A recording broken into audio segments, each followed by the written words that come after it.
All right.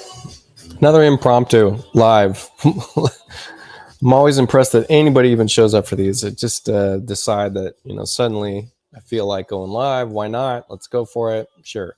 So if you're rewatching this, happy to have you. If you're joining in, happy to have you, obviously. I've got a funny little project and I need to make something of it. And I need to make something of it kind of quick. So figured I would jump in and see what I can make happen here. So this isn't planned. I've got some source materials. I kind of know the condition that I'm dealing with. It's not a great setup, and see if we can make it a great setup. So first of all, I need to know what version I'm working in. So I need to go check some of my old files, see if I've got the right one up.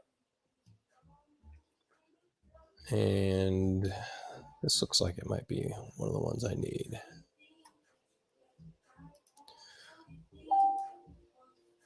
So kind of my setup that I like to do is, let's see, someone's just shooting me a little message. I don't think she watches this feed, but Sonia just shot me a little message. If you guys have never used the program called Connector, Connecter, if you're using programs other than not only Chief Architect, but as well as Chief Architect, Connector is a digital asset manager that's just absolutely fantastic. She just shot me a couple messages on Facebook and super excited. So go check that out. All right, so let's see. I got to remember what project I'm in. Here we go.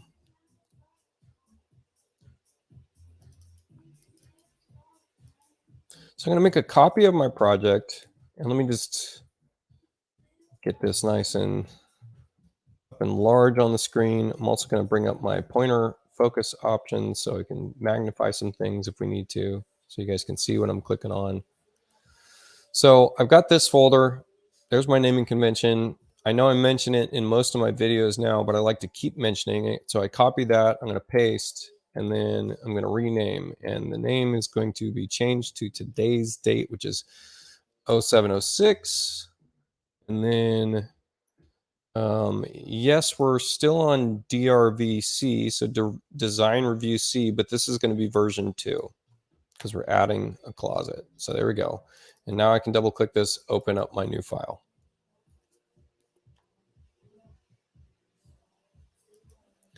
And so here's what I've got going on in my upstairs room. Let me just get rid of all these dimensions. I could hide them or I could just delete them and redo them. They're so fast to redo, I don't even care. So just get rid of them. Easier to see that way.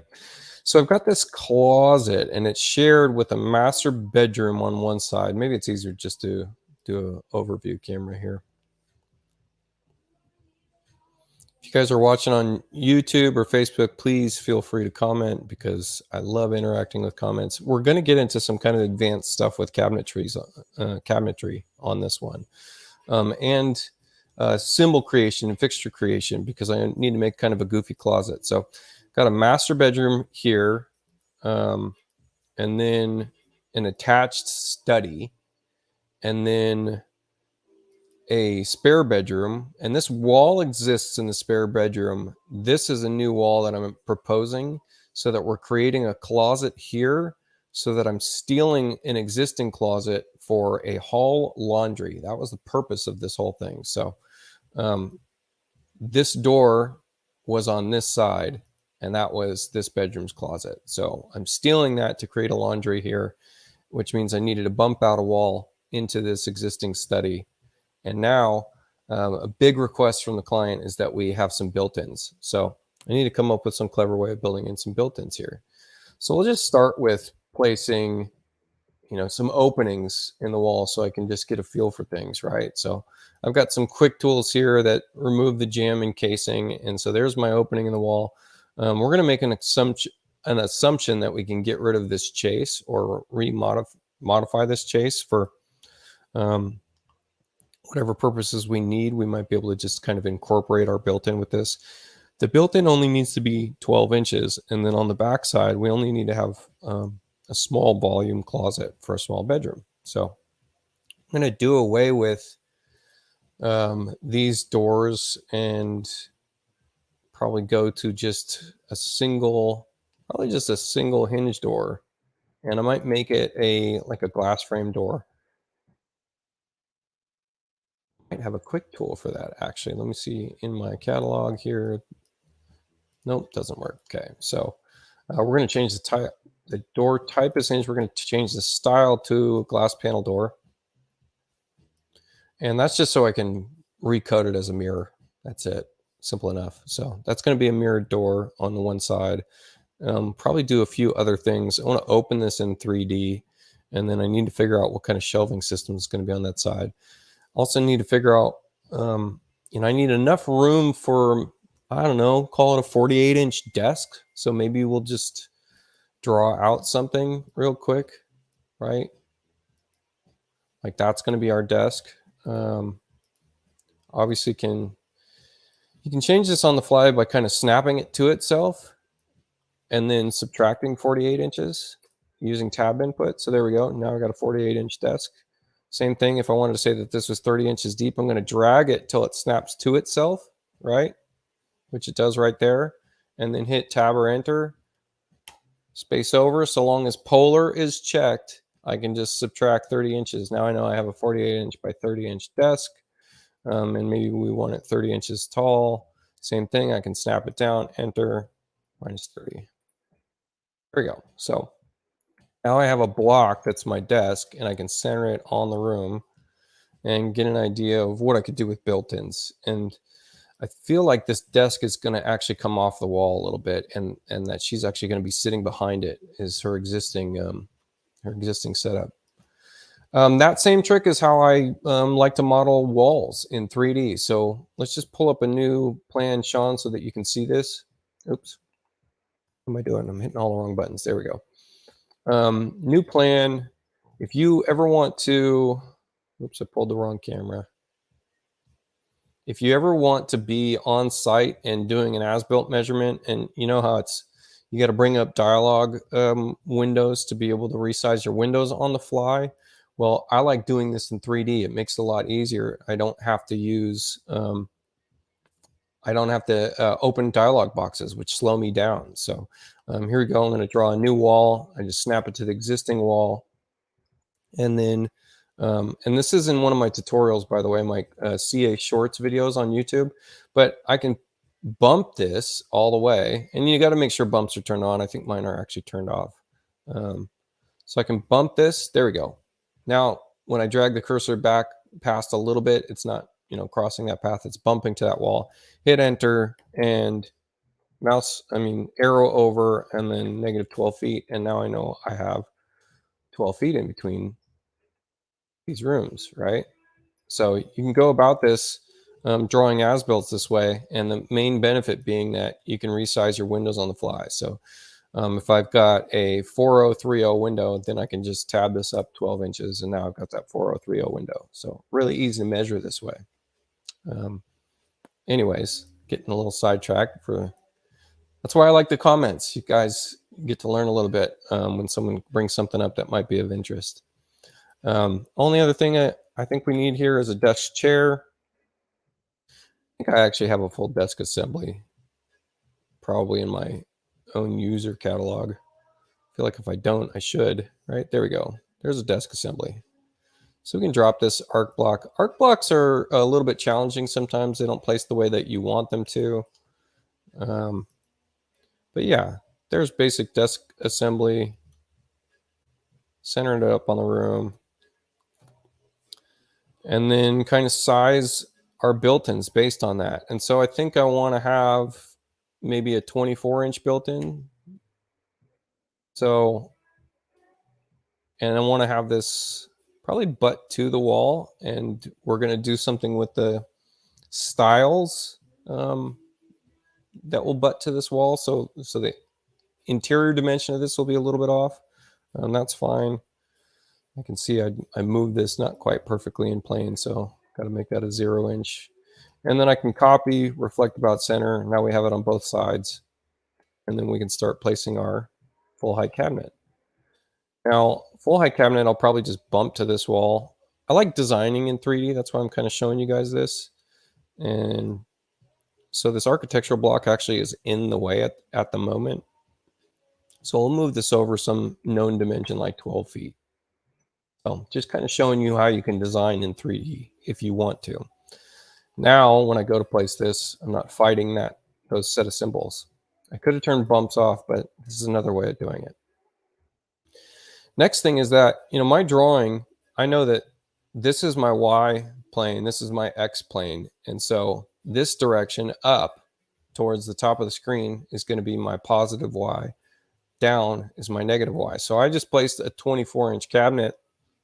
If I want to have the face frame, which is a 3/4-inch face frame, sitting on top of my wall, then I could just use my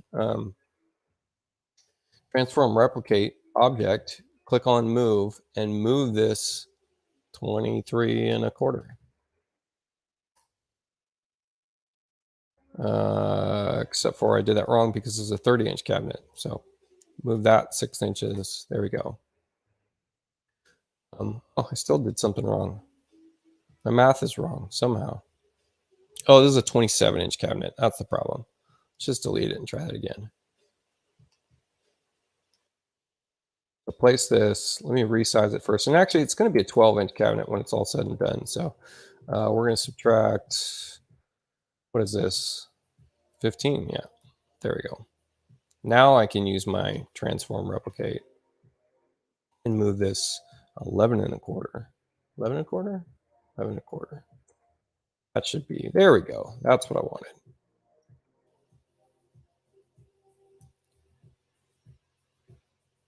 And we're going to make this an opening because it's going to be a built-in open shelves. So I'm going to delete the top door, delete the top opening, and now we just have door right, and we can set to an opening. And then I might change the shelves to be one of my own custom shelves.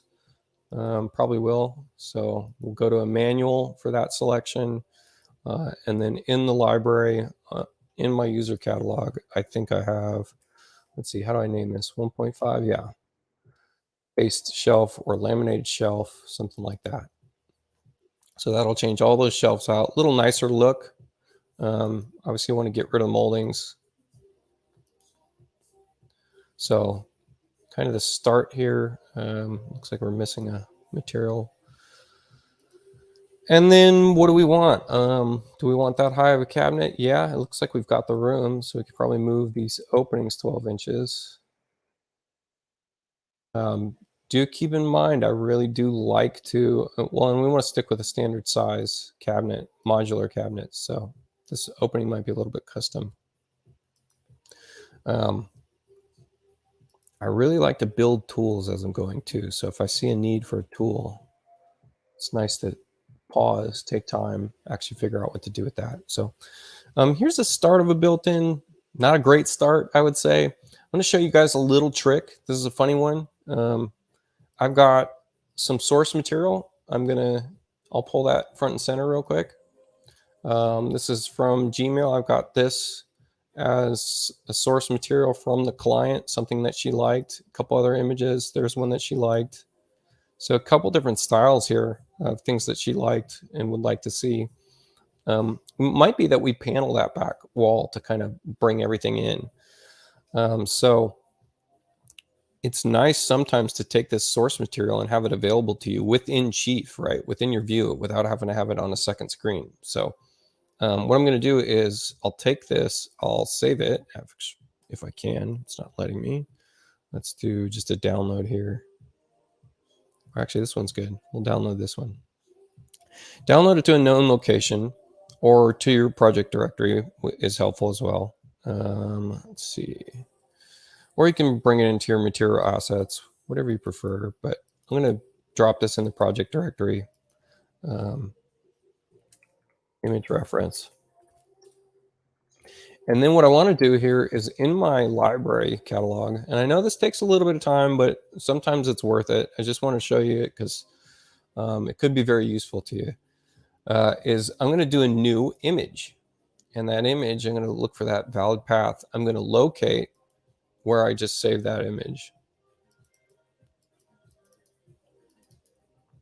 And if you're 2 steps ahead of me here, you already know what I'm doing. So the height of this image is going to be, we're just going to say it's, and we want to retain aspect ratio. So we'll just call it, I don't want it too big, so 5 foot, and then finish floor to bottom. Maybe we'll raise it up 30 inches, something like that.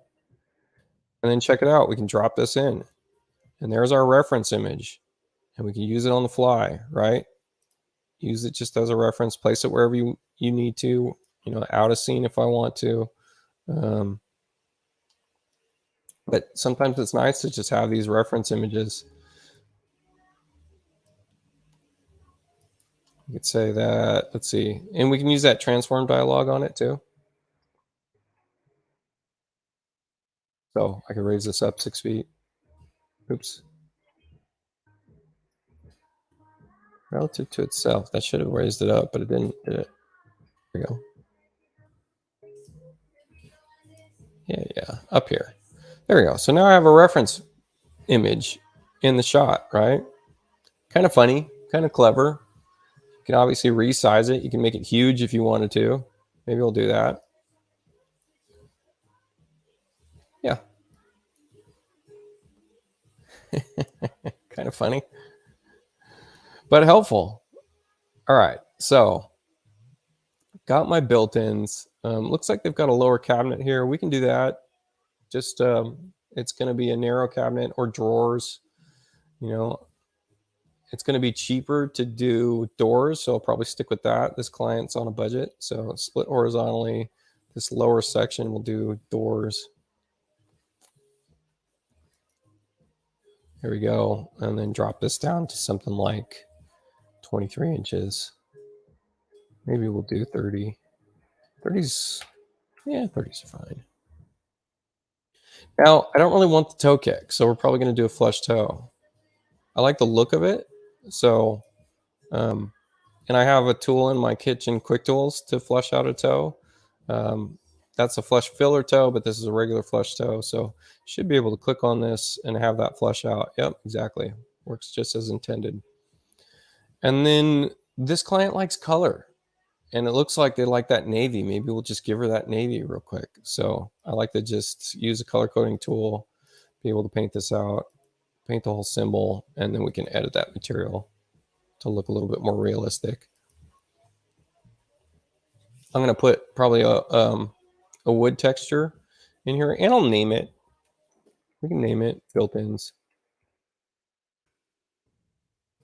Do a dark navy. And then in the roughness map in our properties panel, let me locate my materials. We'll get into wood. And then I've got bump and normals. Within this, I have some maps that could be used for roughness. If we want a little bit of gloss to it, we're going to pick something that's a little darker. If we want just a faint texture, we need to pick something that's more normalized.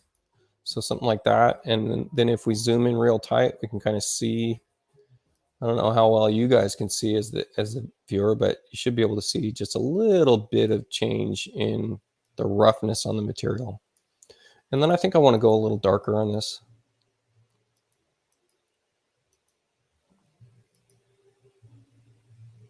And I mean, this will really start coming together once we do a different camera view, switch to a PBR, and then also drop in some lights.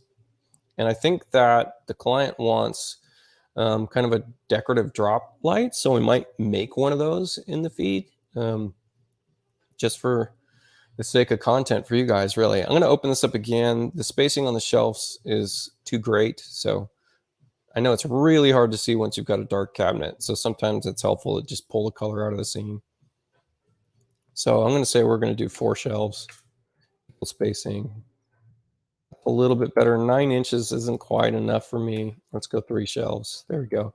And I could show you how to make adjustable shelves and make them look like adjustable shelves. That might be the case here. We might actually spec adjustable shelves for this. In which case you might want to change that, this is not a half shelf, but let's specify it. Let's say it's, I don't know, an 8-inch shelf, something like that. Okay, so let's actually pull out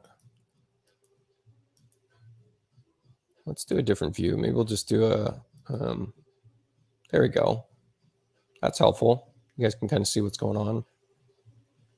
So once I have this cabinet all spec'd, then it's easy enough to grab it and rotate it, flip it about its center of the room and get it to the other side, right? Now in this view, notice that that image resource disappeared, right? This is our reference material. If you guys are coming in late, we dropped in a source file and brought it into the library as an image and then placed it in the scene. So we had some reference material to work off of. So I think this section right here is going to be made for art, which means that I want to drop in a full height cabinet. And then I want to specify that it's a 0-inch frame. And let's see, do we want a 0-inch frame or, yeah, I think so. I think we'll do a 0-inch frame and then kind of mess with the door style. So we'll get rid of our molding. We'll say that in general tab, our depth is 0 inches. So now we just have our face frame, basically. And let's see what that looks like from here, right? And if we're center on the room, then I can hold my C key and concentrically resize till it hits either side. Maybe one more little jump there. There we go. Right, and it's going to end up being painted the same color. Now this center section, we want to have a space for, we can use cabinet doors as an area to be like a molding highlight area, if you will, for our a painting. So we can open this up and do a little tweaking here. I think we'll probably have an upper panel like this that's just a single panel. So let's just switch this to a door panel that's a single. And then maybe I'll say we're going to drop it down, I don't know, 12 inches, something like that. But actually, let's split this. So we'll make this one 12 inches, and then our next one down, this is where the painting's going to be. And so maybe we want something like 54 inches. And we need to unlock this if it's not locked. Okay, it's not locked, so that'll force that lower panel down when I hit 54. So there we go. There's my section for the painting. And then we're just going to switch this to a door panel, right? And then we can split it vertically. And now we can go through and change the door style if we want to get a couple different features out of this. Now, it might be that I want to bring this in a little bit to give just a little bit more intrigue to this. So maybe we'll split this a couple times. So we'll split it once. We'll click on that door, split this twice, and now this is going to be the center section. So I'm going to move it left until I get it into the center. And from here, I can resize the width of just that one. So the overall width is, we don't even know. Let's see, general. Overall width is 52 inches. I might want maybe 4 inches on either side. So 52 minus our 8 inches, right? And that leaves us with, oh, math. Let's see, 46. So item width, if I set this to 46, you're going to see it kind of butted some things around. But then if I click on the horizontal stack and hit equalize, it should space that out a little bit better. And I think this being 56 or 46 is too big. Let's go 42. Oh, and we got a blank area out of this by accident. So I'm going to move this right. Move it left. Let's see. We have, oh, we only have one door panel in here. That's part of the issue. Let's get rid of our separation and make this a door panel as well. Now, since we have both door panels unlocked, I should be able to click on the horizontal stack, hit equalize. And now I've got some equal spacing here. And I might want to make these like a recessed slab or something like that. I'm definitely going to want to change the door styles because, or maybe we need to make a door style that doesn't have your side styles. And that way, some of these don't have a side style, so the center one could kind of stand out. Or I just specify that these side door panels are slabs in the appliance door panel. So click on a slab here, click on a slab on the other side, and specify. Kind of an interesting setup we've got here. Now I want to split this horizontal to get a few more sections out of this, so that the height of this section is, maybe we'll go, oh, I don't know, what do you think, 36? Move it up. Click on our vertical stack, hit equalize. Yeah, getting kind of goofy, but we'll check it out, see what it looks like. Let's pull a regular camera view after I paint this out and just see where we're at. And also maybe I'll just type in arty art, pick one of my paintings here and resize it.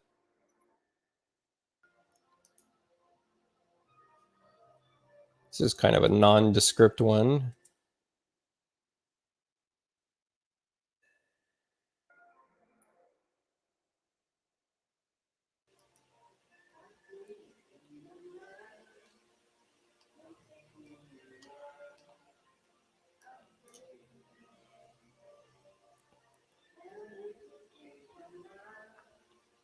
So again, I'm going to make some custom light fixtures for this setup, but I just want to see kind of where we're at so far.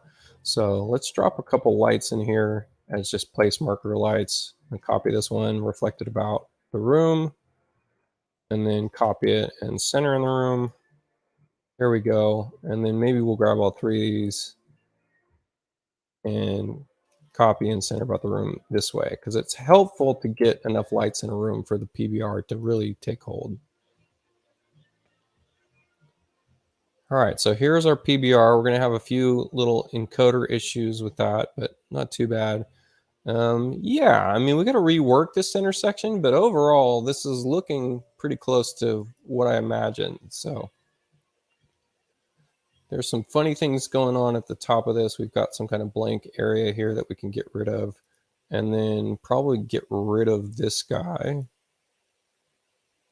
which should increase. Let's see, now we can increase this guy 42 inches. Let's see what that looks like. A little bit better. Painting's oversized. Maybe it's not. Maybe we just need to adjust that back cabinet. It's way too busy, so we'll do some fixes there. So I've got built-in left, right. Looks pretty nice. We need to do some, color moves on the outside. Let's take a look at what happens when we bring that architectural block back in, which, wasn't built for this scene, but maybe it's good enough to get an idea.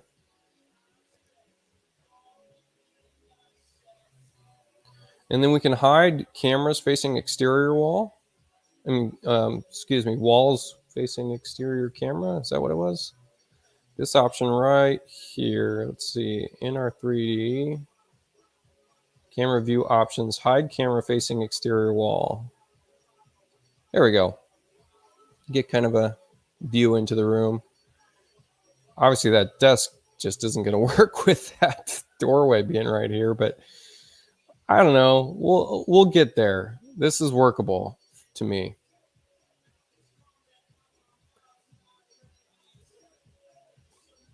So now on the back side, let's start thinking about what's going to happen to this closet on the other side. And I've got some new ideas as we're working through this.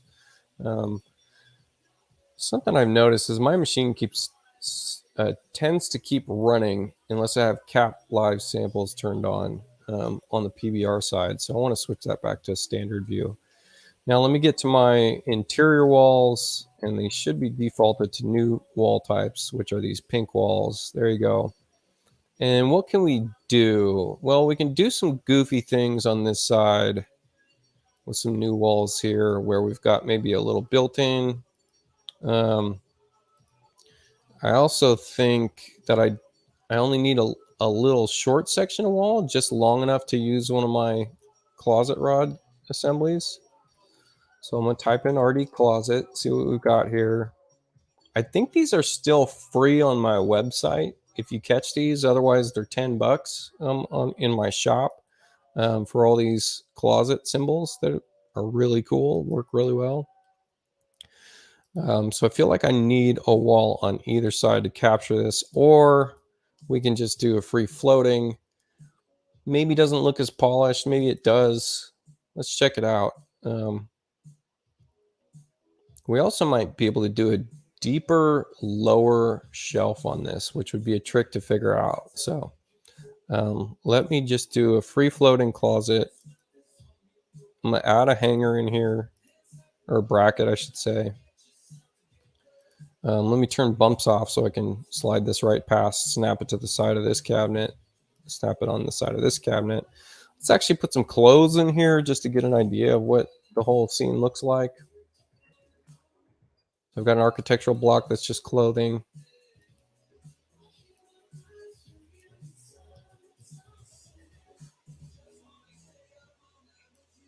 Okay. And then I want to have, well, basically this on the other side. And then we'll increase this to a double door. And we want a standard size on this. Let's see what do we have. 5 foot. Let's do 5 foot door. Actually, let's go 6 foot door. Yeah, something like that. Let's take a look at what this looks like on the other side.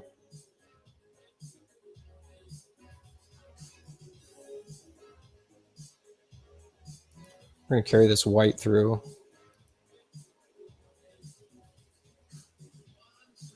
Probably have an applied panel here that's painted white on the side. Let's get rid of a couple of these extra little clothes. We can unblock just by control, deselecting, and maybe I'll just get rid of the last two here, and now I can reblock it. And that's helpful. So now I can go through and delete these little leftover ones. There we go. That's looking like something. So we want to apply some paneling to kind of complete this look, and maybe we'll do a component level, paint that all white, give it all one uniform look. And let's just see what this looks like so far. Same thing, we kind of need a light here.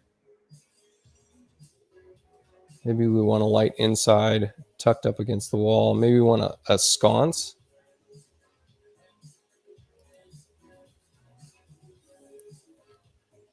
Let's actually select that, center it on the door.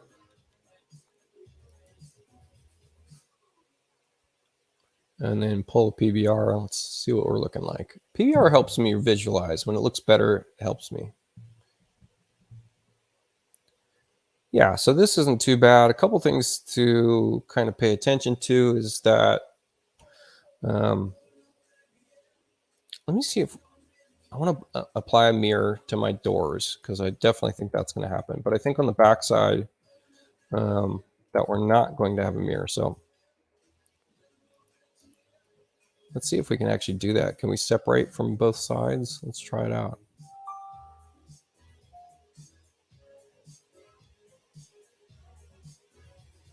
So let's see. Painted mirror on one side, but let's see if we can actually have it not be mirror on the other side. So separate trim and materials on each side. Let's see if we can paint just white on this side for the door and have it stay mirror on the other side. You cannot. That's too bad. So I might want to create a door symbol that can do that. And you guys can do that kind of stuff really fast, actually. If we do, let's see, how will we do this? Let's go in new plan. Let's throw an interior wall in so that we make it an interior door. There's our interior door. Now if we pull a camera,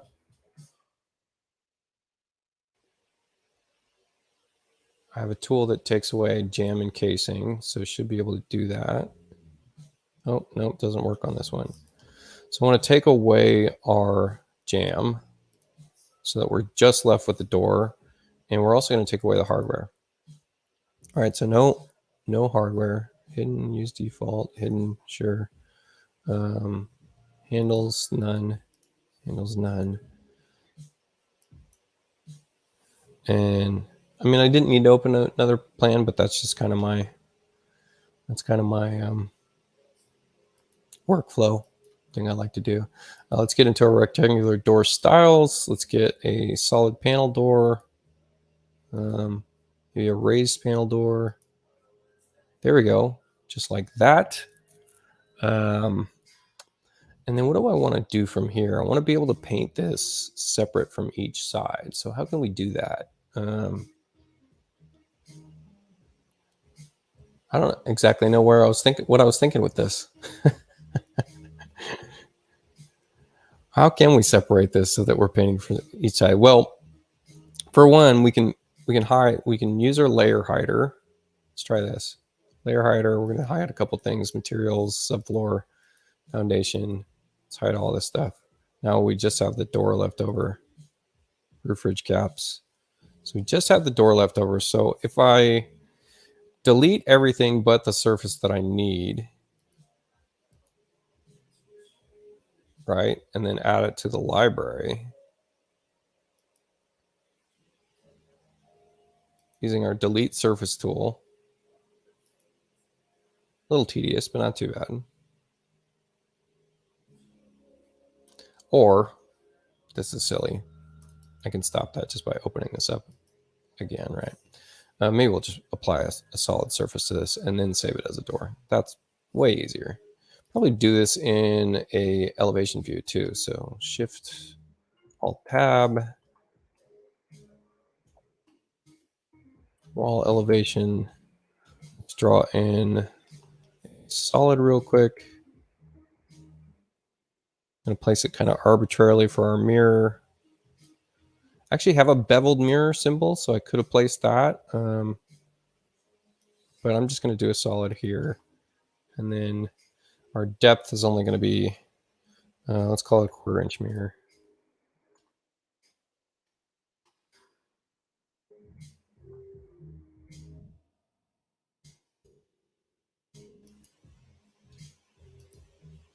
And apply our mirror material.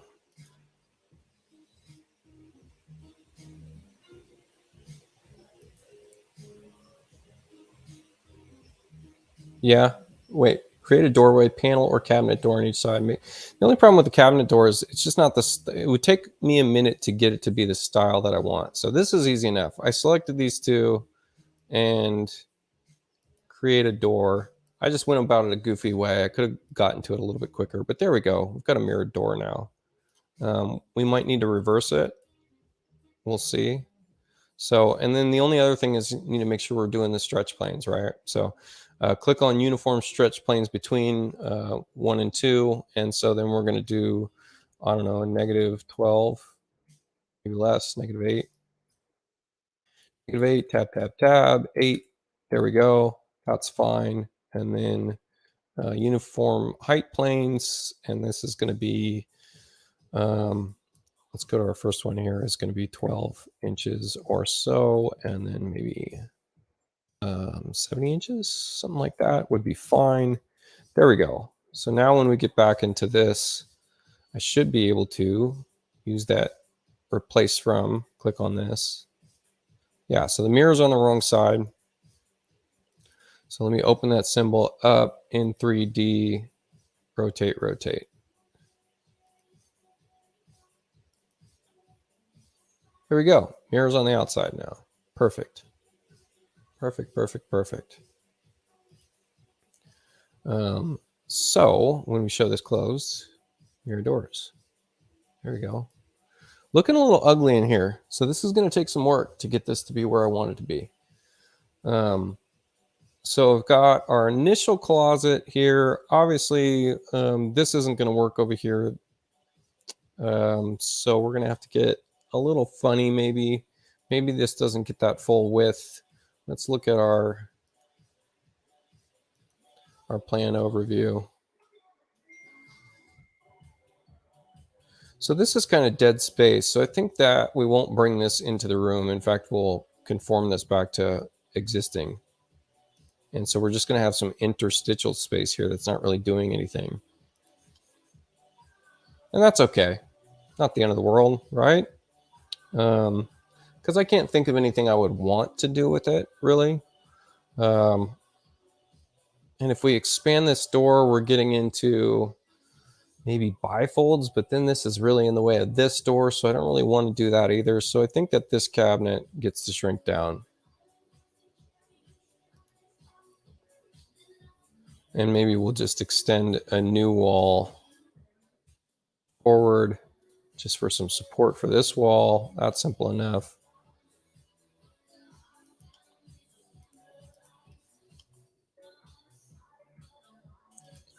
And we can bring this out. Might need to be a custom. Let's see what's our depth here.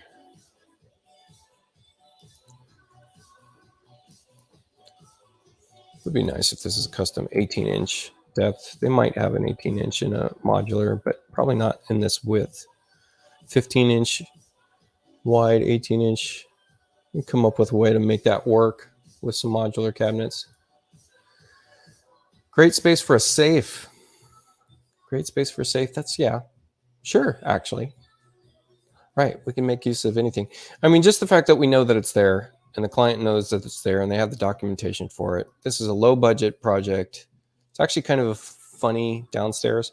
I like to do this with interstitial space too, by the way. I like to just drop these little X's in here. That's helpful. So built-in. This built-in could be deeper on the lower half.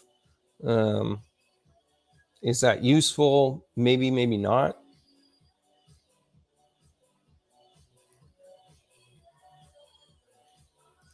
Can I squeeze anything else out of this? Add 18 inches.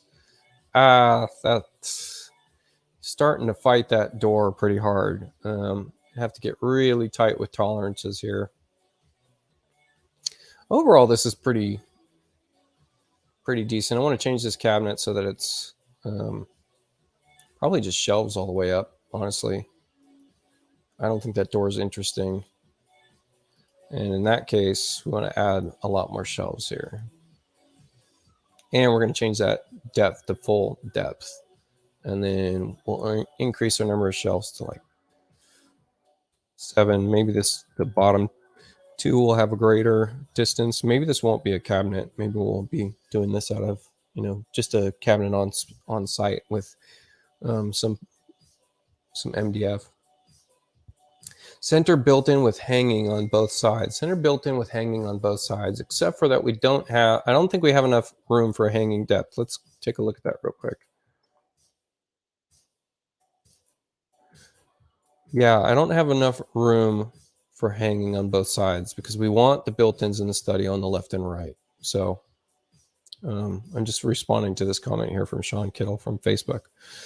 So I definitely think I want this built-in over here. Keep in mind, this is truly a guest bedroom. It's a very tiny bedroom as well. I might want to switch to bifolds just so, because I feel like we're going to be fighting a bed. Let's see what we've got here.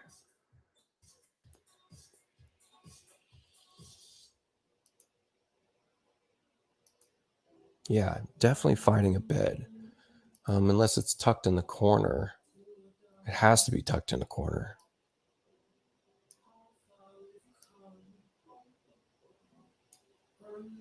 Or bifolds. Bifolds look like it.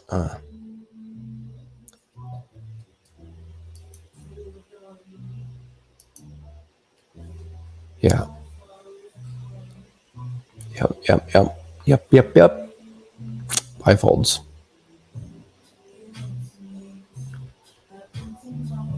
Let's show percentage open is 96.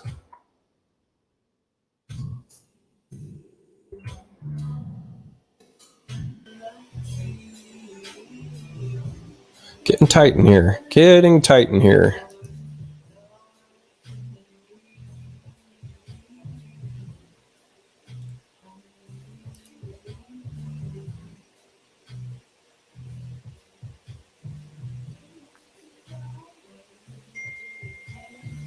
How do you guys feel about putting furniture in front of windows? I've made it work. Definitely made it work. Definitely made it look good. Need to fix some things with the desk in here. Boy, just walking into this room, I like it. So there's something. Let's make a duplicate material for my wall texture, right? So we're going to make a duplicate And just doing this so that we can change the color of this wall. Something a little bit more dramatic. What would we do with a dark blue cabinet? Do we want to kind of play off of the blue, or we want to go against the blue? Do we want to go gray? We just darken this up a little bit, bring it into the blue tones. Maybe we need to do some stuff with some molding in here.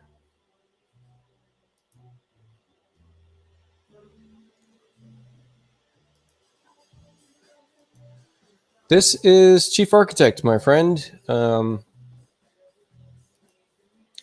Awesome software.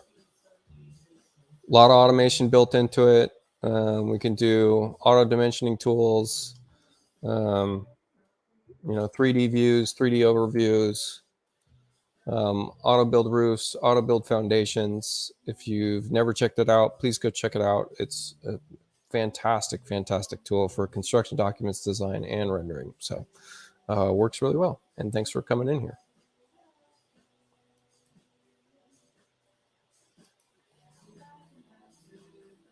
Okay, so let's just paint the room out with this color and see where we're at with things. And then let's make that, I'm going to make this fixture I've been talking about. So I need to start from something. I'm going to do just a new plan file so that I can start from somewhere with an existing, I think I want to do like a cone, like a drop cone. I actually just did a vanity light that's similar to what I'm thinking of here.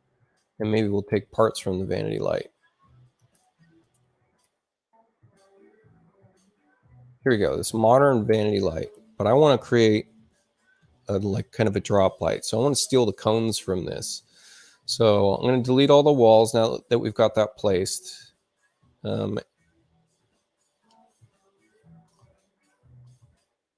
come on. And except for that deletes the fixture, which means now I need to pull this off of, let's see, let's open the symbol class. Say that it is floor mounted. That's fine. There we go. Now I can bring it in here. Now I can switch to my walls, delete that, and then your camera in. So whole purpose of this is I want to isolate just the cones and then work from there. So symbol class again, open this up. I want to, in the 3D panel, I want to decrease the smoothing angle to 0.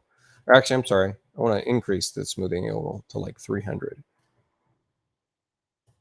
And then with that, we've got the delete surface tool where we can get rid of a lot of these sections. And I only want to save that cone section. It's always a little bit time consuming. Sometimes it's easier to just export this into like your SketchUp or your Blender and isolate from there. And something didn't work with the smoothing angle because we're getting a lot of vector isolation there, face isolations there. So let's just go up to like 200. So anything in plane at 200, we should be able to use delete surface tool now. Oh, it's still kind of split up. Funny.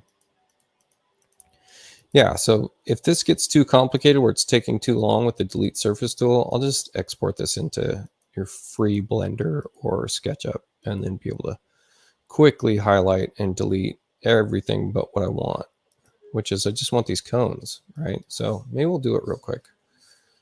Fire up Blender. We're going to export this as a, I think Blender will do, what will Blender do? Let me just open it up real quick.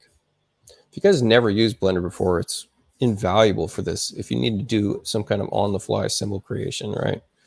So Blender will take and import a Collada import. So that's what we want to do in Chief Architect. So we're going to take this scene, and if we hit Alt F to get to our file menu, E for export, and then the Collada, you can see here let me pull up our zoom here. You can see it's underlining the L, right? So if I hit L, that's going to export for Collada.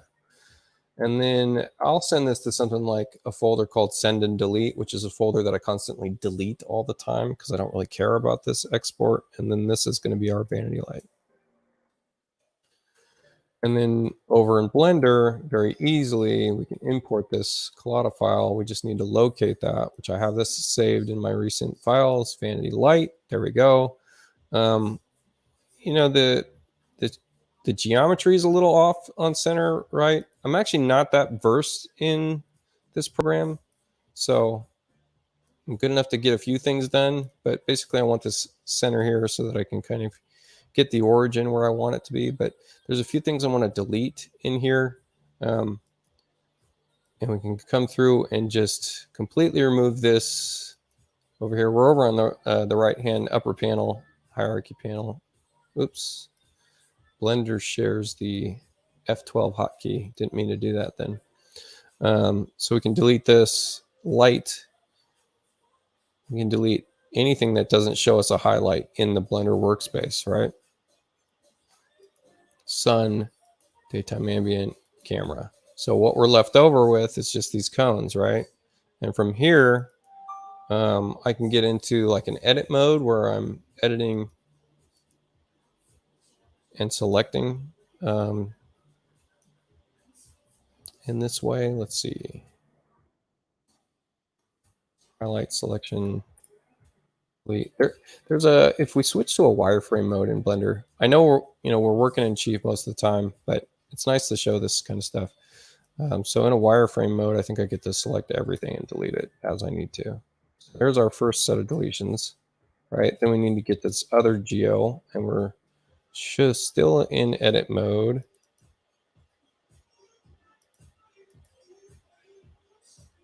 Oh, wrong one. Is it the wrong one? I don't know how to get back out.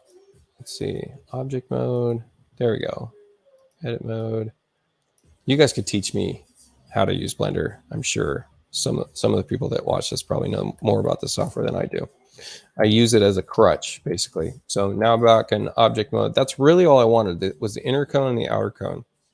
The last thing I'll do is I'll shift select both of these, and then with our move, you see the move is way over there. If I right click on this, I can set the origin to the 3D cursor. And then I'm going to do that one more time and kind of try to center this up, just so that we're close to center. I don't really know the commands to get it perfectly center. So if someone could tell me how to do that, that'd be great. But the whole point of this was, there we go, set origin to center again, or to 3D cursor. And now I get to export this. And I'm going to export it as an object file. And I'll send it to that send and delete folder that I use. Let me turn off my magnifying glass. And we'll rename it Lightshade.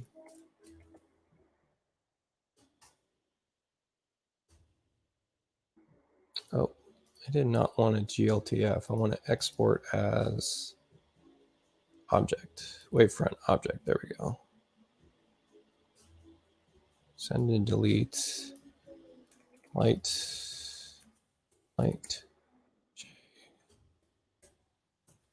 So yeah, if you've never used this program, it's a great program. The other great part about this program is it will do UV unwrapping, so that you can properly map things that you might grab from 3D Warehouse or something like that. So back in Chief, I should be able to import symbol and locate in that send and delete folder that light shade. There we go. And I want to import it. For right now, I just want to import it as a fixture because we're going to convert it, right? So import it as a fixture. Doesn't matter about the advanced options, anything like that. I can use the replace toggle. Actually, that doesn't work. This is electrical symbol. But let's just place it as a fixture. You can see that the import didn't work correctly. It was importing in meters, so we need to open up that symbol class. Probably replace geometry, pick that light shade again, replace existing texture with imported texture, change this to meters. Okay, and then check sizing. And now the sizing is correct. The only other thing we need to do is, if we're going to center this view, is rotate this, I think in the X plane, 90 degrees. There we go. Oh, and then you got to regenerate your 2D block. There we go. So now we have it, right? So from here, I know it's taken a long time to get to this point. I'm going to get in my solids and I'm going to drop a cylinder in here, and it doesn't matter where I place it, and I can resize it whenever, but we'll center this up on this symbol both ways, right? And then we can kind of resize from there. This is going to be the pole going up. So I think that the overall dimension should be, I don't know. What do you think? 3/4 of an inch? Yeah, sure. Let's take a look at what this looks like in 3D. You guys have any questions about what I've done so far? I know I'm going super fast right now. But here's my column. So can span this up. We're just creating a new light fixture. I want to make a drop pendant. I still think this looks a little bit too large, but that's fine. I'm happy with the overall height. I'm going to copy it and then span it up. And then from here, span it back down. And this is going to be our canopy, if you will. So our radius can be 3.5. Actually, it's not our radius. It should be 1.75. Go. And I'm going to use some color coding. We'll just paint this gold for now. I think the canopy looks right. I think that this does not. So let's change this. Let's change our radius here to, let's go 1/4 inch. Something like that. And then we could copy this, bring this down right above the fixture here. Change the height of this. Got to get in tight to get those other edit handles. Change the height of this. Change that circumference to something like 1 inch, I think. Yeah, there we go. Right? Now we have our vanity. The only other thing we might want is a light bulb in there, which I think I might already have a model of.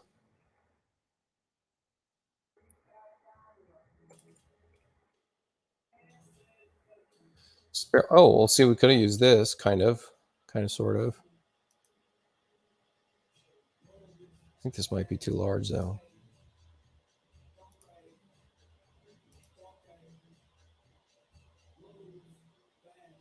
Yeah, the symbol's a little large.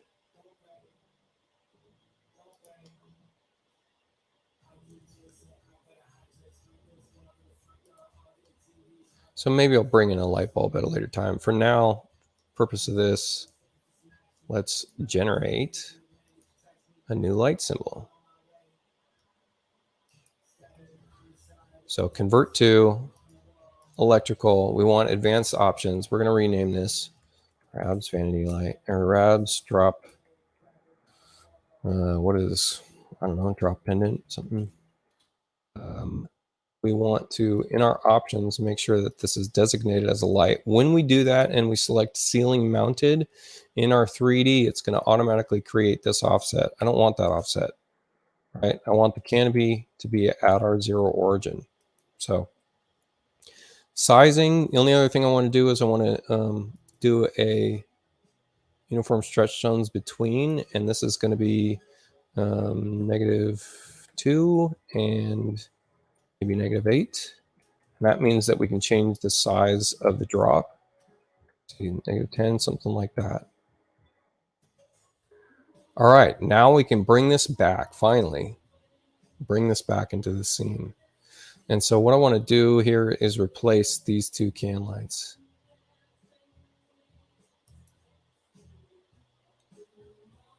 And I'm going to get rid of this center one. Maybe I'll have an art light here, something like that. That was the whole point of that last 20 minutes, was just to create this look, right? So let's pull our PBR. Let's see what we've got going on so far.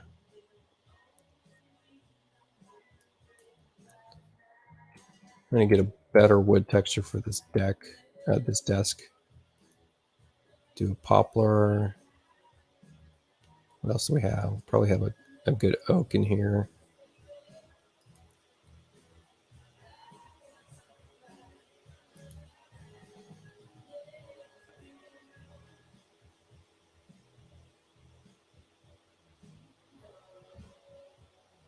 Maybe we have a distressed edge looking, older looking desk.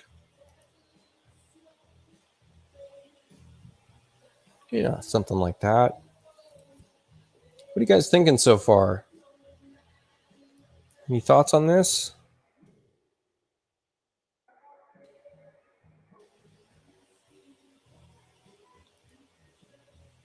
Boy, the built-in Chief Architect books are just terrible. Terrible, terrible. Why do they not put cover art on them? They just assume you're not going to like it or something, I guess. Hoping I've imported my own at some point.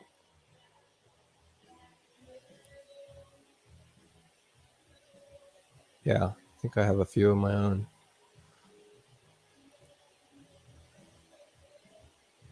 So what did I forget? I forgot something. You guys didn't point it out to me. What the heck? Can't get anybody talking in here. Let's open this symbol. Not open the symbol. We need to open the object up, and we need to set our light data, right? So if we show our light in camera view, look what our light source is. We want a spotlight, and we want the tilt angle to be -90, and then it needs to be from our base, whatever the height of this thing is. We have 17 inches, so like 16 inches from our base is going to be our light source, like that, just like that. Yep. Cutoff angle, let's make it like 120. Drop off rate, let's go 5, 6, something like that. Yeah, and then turn off in camera view, and then let's replace this on a room level, so that'll replace both fixtures. Now when we pull our render, we should see that light show up. Yep, and we do. So there we go. That's what I needed. We needed to add our light source. What are you learning? Type more. Thanks, Shannon. I'm glad you're here, and I'm glad that you're learning some stuff. That's useful info. I like that you guys are learning. Definitely need to improve this center cabinet section, but for now, I think we were, in the general going in the right direction. I'm going to get into my manufacturer catalogs, and I think I like maybe Wellborn Cabinets has a bunch of different cabinet styles. Oh, but I also have a bunch of different cabinet styles in my cabinet door styles in my fireplace tools. So architectural fireplace dynamic tools, fireplace components, doors for firebox. Nope, I want face panels. That's what I want. So from here, I can try out a bunch of different face panels that might work better with this scene. Maybe we'll switch to it'd be nice if we switch to a vector preview. Toggle preview display. In preferences, I think we can change our library to be a vector preview. Yeah, so if you open up preview pane vector view instead of standard, now we'll get to see a little bit of that detail in the cabinet when I select it in the library, which you guys can't even see my library because it's my face, my fat head is covering it up. Let's see if this helps. So we changed our preferences to show a vector view. See, what are we saying here? Blender's new to me as our custom objects. I just throw Chief SSA objects into my plans and call it a day. I love the creativity you bring. Well, thank you. And yeah, we got to have custom items. I know that you do new construction and you're more on the architectural design side of things, but you absolutely do interior design too, I think, right?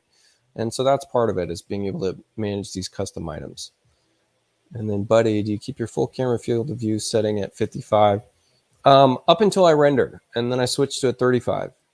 And we'll show you what that looks like in a second here. But I want to pick some different door panels to see what that does in the room. Let's see, a Wellington is a little too much. I kind of want something that's got like almost like an edge molding in the middle of the run. That's a little too ornate, I think. Although this client likes somewhat of an eccentric look, I will say. Let's try this one. Let's try Melrose. So now I just need to hover over my cabinet symbol, and that's going to change that out. Except for that did something really funny. That was a funny look. That wasn't what I expected at all. That was weird.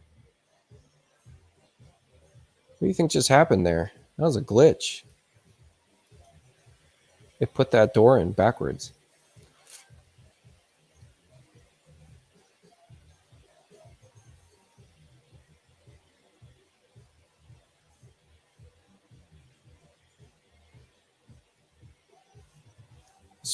Let's try Wellborn. I want to try my Aspire cabinets. Just looking for something with like a raised bead.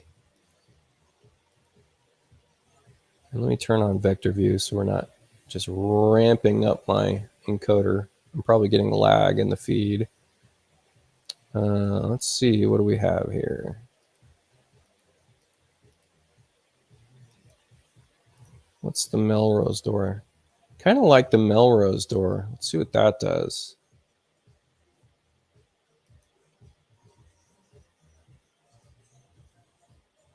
Yeah, that's kind of interesting.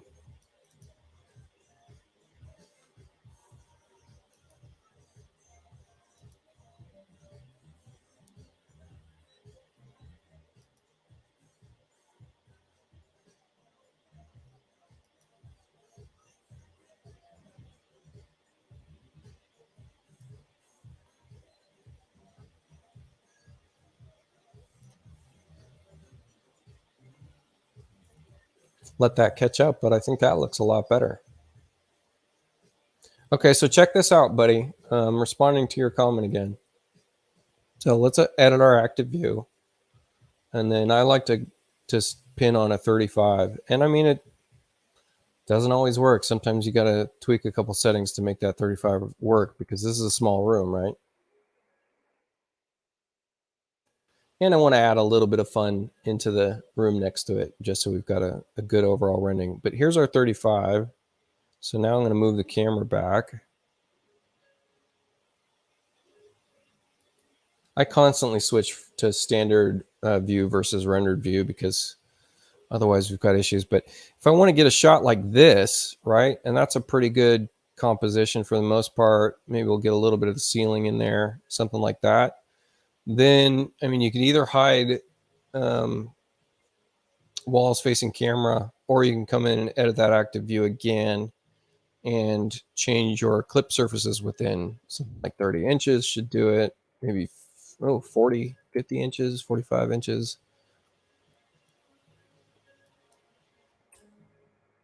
There we go.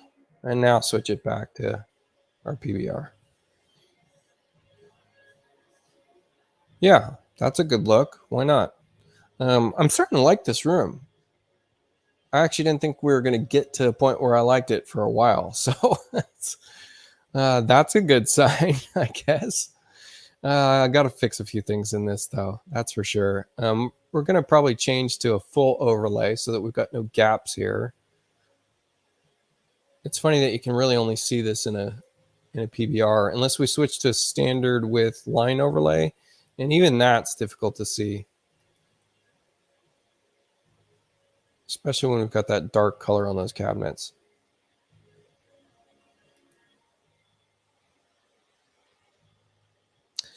Well, I'll tell you, I actually don't provide mini renderings for my clients. I usually schedule a time to do a live walkthrough because I was just talking about this with someone on the phone yesterday. When we used to do, when I used to be a builder, there's that saying, I'm sure you've heard this before, you never leave the job at the end of the day with a level on site, because you know what's going to happen. Client's going to grab that level, even if something's not done, and they're going to check if something's level and give you grief about it. I don't like giving renderings for the same reason, because the client studies that rendering. And if it's a previous version and we haven't updated the rendering to the current version, you go to the final build and they go, it doesn't look like the pictures. And it doesn't matter that you have a disclaimer on there. ultimately you've got a dissatisfied client when that happens, right? Doesn't matter that you've got a disclaimer that says that, you know, renderings are for artistic interpretation only. So I really do like to just do a walkthrough with the client, and that's it. And so, and that way we don't have any problem about scale and field of view and all that, right? And I mean, you have to say that, and you have to remind people, and you have to keep continuously remind, like, the perspective is going to be a little bit different. It's going to feel a little bit different. It's going to feel a little bit bigger. It's going to feel a little smaller. Who knows? I tend to think that as you increase your let's see, as you narrow your field of view, so as we increase our focal length, right, then we're getting a more realistic looking perspective. And so if you want to provide a rendering, it's helpful if you do a spherical rendering, right? Let's export a spherical rendering. If you guys have never seen any of that stuff before, Chief does that quite well. In fact, I just did kind of a goofy one. If we go look at our Facebook, and it's in the feed that you guys are even finding this from. If you didn't catch it, I uploaded one of Chief's spherical renderings into Facebook, and this is it. And I mean, this is the best perspective view you can get, especially from a mobile device. If you look at this from a mobile device and hold it and move it around and use the gyro on the mobile device, that's kind of the best perspective view that we can give. So, and just you know, still responding to this comment. Okay, so let's get back into this. Now there's a few things I want to fix on this. Oops. Yeah, a few things I want to fix on this cabinet. One, and the side cabinets as well. I need to fix a couple things there too. So in my box construction, full overlay, you could do this in a number of different ways, but essentially I don't want any gaps on the left and right hand side, which means that I need to drop this down to 0-inch, or let's see, what's our other option? I think I could select on all of these and make these. Can we get a negative here? Let's see. Can we get a negative amount? No, we can't. Let's set that back to, can we get a negative amount here? Oops, I don't know that did anything. Let's double check that. Let's open that back up.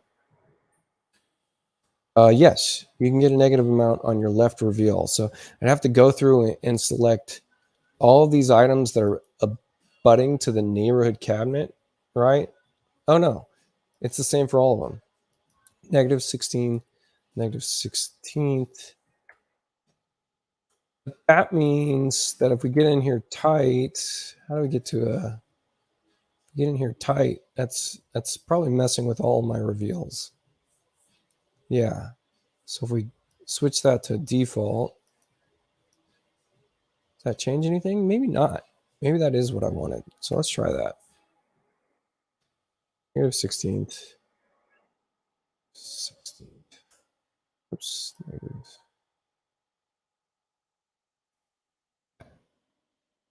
See if that did what I wanted to. The next part is we've got a blank area up here I want to get rid of. That butts it all the way to the top. What else do we have? Boy, it's hard to work with these cabinets when the color's so dark. You can't see anything.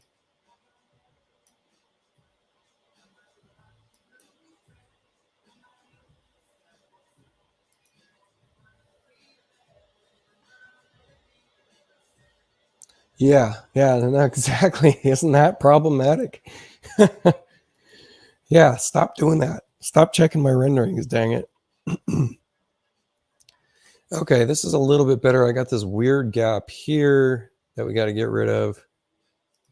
Got a gap top and bottom that we got to get rid of. Let's switch. We can't get a preview in a PBR. It's almost worth. How silly is this that I even need to do this? I need to paint this white so I can even work on the dang thing. Otherwise, I just can't see it. There, now we can see it. They should do something about that. That doesn't work well. So I've got some kind of gap here that's funny. Why is this? So this whole assembly is 54 inches high. And this whole assembly should also be 54 inches high. So why do we have this gap? Anybody tell me that? Because we've got a separation there that we don't need, for one. And then, is that because our reveal's in place? No, what do we have? Oh, there's another separation there. That's what I was missing. Another separation here as well. Yep, that's what I was missing. Okay, this is getting better.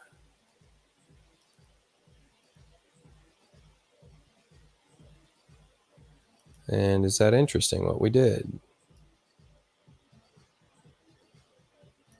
And can we stick an art light on this and really pull this full circle? So for those of you that are joining me late, here's the condition we're working with. And I need to fix a couple things. I want to copy this door, and then I'm going to switch to my interior wall, and I'm going to draw, this is a new interior wall style, and then I can paste hold that door back in place. And then this is a new laundry. So we're going to change that room style, laundry. The fans on my computer are spinning, which means that we've got an active PBR view, and we need to check that back to standard, because otherwise it'll keep going until it hits our cap. So just something to note if you've got any problems there, that kind of stuff. Okay, so here we go. I've got a laundry. We need a stackable unit here. By the way, you guys ever created a stackable unit out of 2 units, like with a kit, right? You can do this. You can place this. What else? Front loading stackable washer. What do they have on the bottom? They have the washer on the bottom. Obviously, it's too heavy, right? So let's make a stackable unit out of this. So this guy right here is 39, right? Let's copy it. So that means we're going to make this guy floor to bottom. We'll make it, paste it, and then plus, what do we think for the hardware? 3/4 of an inch or something? And then maybe we'll just draw some silly little 3/4 of an inch molding on top of this guy. So check this out. This is kind of a fun trick. Not necessarily a trick, but I've got a molding. We can just do a square molding like this. Right? And see if I can select it. Maybe I need a contain selection. Switch to contain selection mode. Select that. Let's open this up, molding, and then to the top. Nope, we want it to the bottom. Or vertical offset 39. So we'll look at what this looks like in 3D. And what do we think this molding should look like? I feel like it should look like this. We're going to draw it out real quick. I'm going to switch to, if you've got my plan templates, if you switch to macro CAD detail dimensions instead of Rab's favorite, and then we can draw out a little P line here, and that'll give us smaller dimensions and stuff. Let's turn our line weights off. And from here, let's make this is going to be a 3/4 inch tall profile. Let's say that it's going to be a 1/2 inch width profile, and then we'll make 2 breaks here. Let's do break tool, let's pin it, and then break, and basically going to make a C channel, right? And from here, unpin this, and now we can add this to our library. It's going to create a molding for me, and then back in our camera, maybe we'll just do our overview camera. Now, when we come over here, we should see that molding. We did a offset. What happened to it? Oh, look, it's way down here. I think it's down there. Isn't that funny? Vertical offset 39. This should have been. I don't like the 3D molding tool as much as I like just the regular molding tool for this very reason, because the regular molding tool, we can come in here and we can set, let's see, we use the molding line, 3D molding line. One of these gives us a designation where we can set the height off the floor. Is that this one? No. And this one, yes, this one gives us height. That's what I like. I like this one better. So let's get rid of this molding. It's just easier to work with.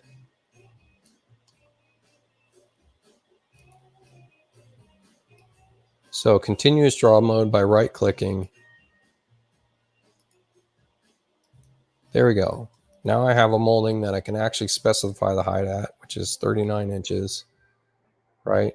Now let's get into our overview. Look, it's acting like I'm drawing this on the first floor, and I'm definitely not, right? Isn't that weird? What's going on here? So we need an absolute height. How do we get an absolute height? Well, we go into the symbols, say absolute, elevation at top, copy this. Boy, what a tedious process. There we go. Now we should have it. And I'm going to paint this steel like that. Isn't this funny? I'm creating a stackable. Boom. It's actually a relatively decent looking stackable. So now we need to select all three of these. And actually, look, it's got its feet in this. So we need the offset for the feet. So if I've got bumps turned off, which I do, I should be able to drag down, tab. Let's move it down a ½ inch. Now we've got a stackable that actually looks right. Right, and the feet are over here, so we're actually need to increase that molding line. Let's hold my C key, concentrically resize. Let's do it again so we can see this a little bit more. And now I can do a full contain selection of this entire item, convert it to a symbol. It's going to be a fixture, interior, and grabs stackable laundry. Now I like to do one more thing about this. Keep in mind I have this facing the wrong way, so we're going to have to rotate this, right? So options. Oh, it actually looks like it is facing the right way. Isn't that funny?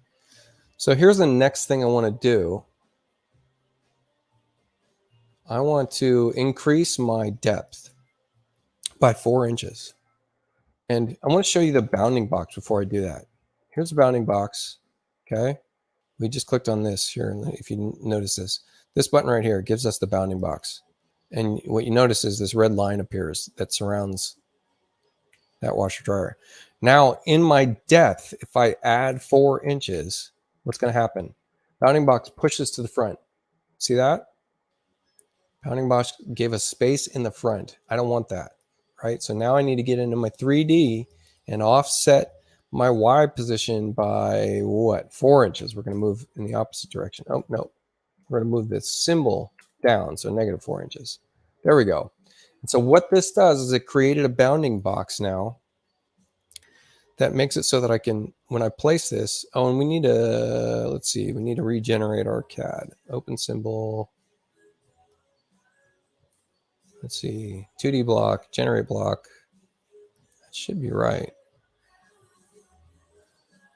Oh, we need to edit our block too. Let's see, open symbol, open object, open. I want to edit CAD block. Here's what I'm going to do. I'm going to draw in a 4-inch duct like so. So it's going to be, maybe it's a 3-inch duct that's 4 inches deep. Let's see if we got away with this. This is what I wanted to do. So close this, save it, save all instances. Yes. Now when we paste that stackable laundry, what happens? There we go. Look at that. So we've got our 4-inch offset that's in the bounding box of the symbol. And we got a stackable unit. Let's see what this looks like. Looks great. Look at that. Fantastic. Right? Let's drop a little light in here in the hall. Maybe we'll give this away one of these free symbol Fridays. I have another one planned for this week, but maybe we'll give it away the following week, because that's sweet. Yeah, that looks great. Might tweak on some of the materials, but there we go.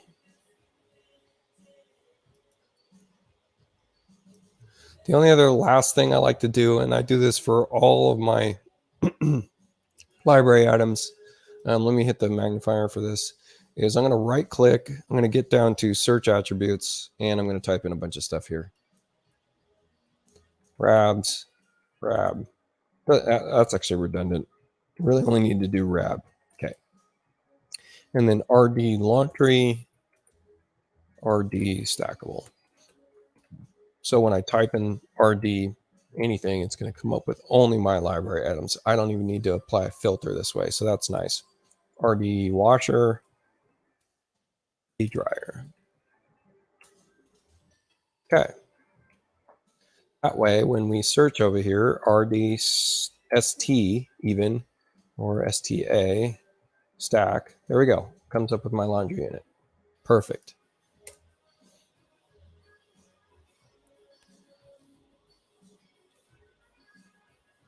This is why we get paid the big bucks, guys. Full service here. Let's see. I need to get out of the laundry so my hotkeys work. That's something I wish they'd fix too. I was trying to use hotkeys, but it was just doing library searches. Yeah, see? Oh, stop that. Okay. Still in the laundry. It's not letting me hit my spacebar. Escape. There we go.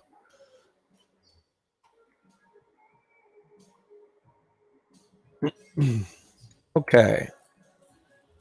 What do we need next here? I mean, this whole desk assembly needs to move back. Probably need to unblock this so that I can reblock it and then resize this rug that's way too big.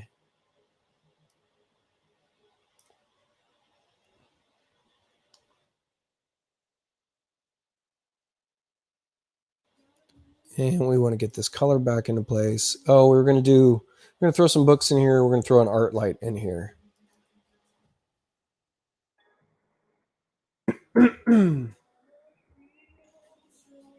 Welcome to people whoever just joined. Chime in, say hi. Ask me what the hell we're doing. All right, so here's an art light. We can place this on our wall. I always like to place and then center. I don't mess around with stuff otherwise. You know, you could center off the ceiling. Ceiling's a little problematic. I like the new preview that they have in X14. So if you're not in X14, check that out. This needs to be bumped off the wall because we've got it, you know, up against this cabinet. So part of the like escutcheon and everything's hidden. You notice, right? And because it's a wall mount fixture, you can't do that, right? Even if we click on the side of this, we can't bump it off the wall. So you'd have to edit it in the symbol class, which is no big deal. Open up the symbol class, get into your 3D. And what we're trying to do is keep in mind, this is our Y. So our Y delta, we want a negative. Oh, did we figure this out last time? I want to push it negative. I think it's inverse when you're in the symbol class. Let's try this. Negative 3/4 of an inch. Oh, that is right. That's right. So I wanted to move it down. So I needed to be in the negative Y, right? I wanted to move it off the wall. The only problem with this is that the light source itself didn't move with that. That was just the geometry, just the mesh of the symbol. Like, look, if we switch to a clay rendering.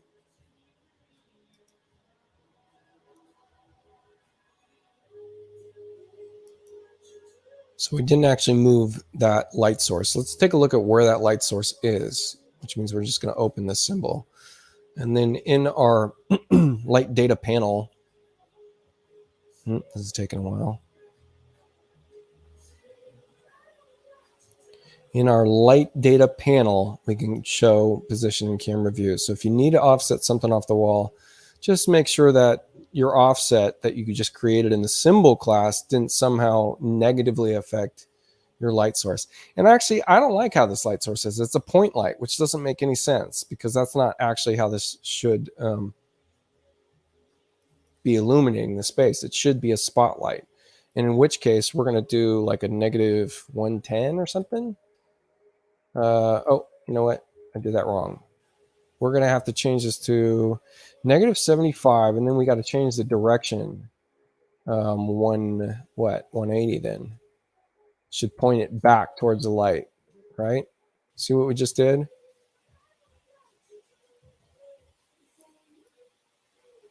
So we focus that light backwards, and then Let's see the Y position, since we added an inch. Oops, that's not right. Y position for this is actually the Z delta, which is totally weird. The from base is what we want. Because this is wall mounted, it sees this fixture almost as if we're dealing with a ceiling mounted unit. It's very strange.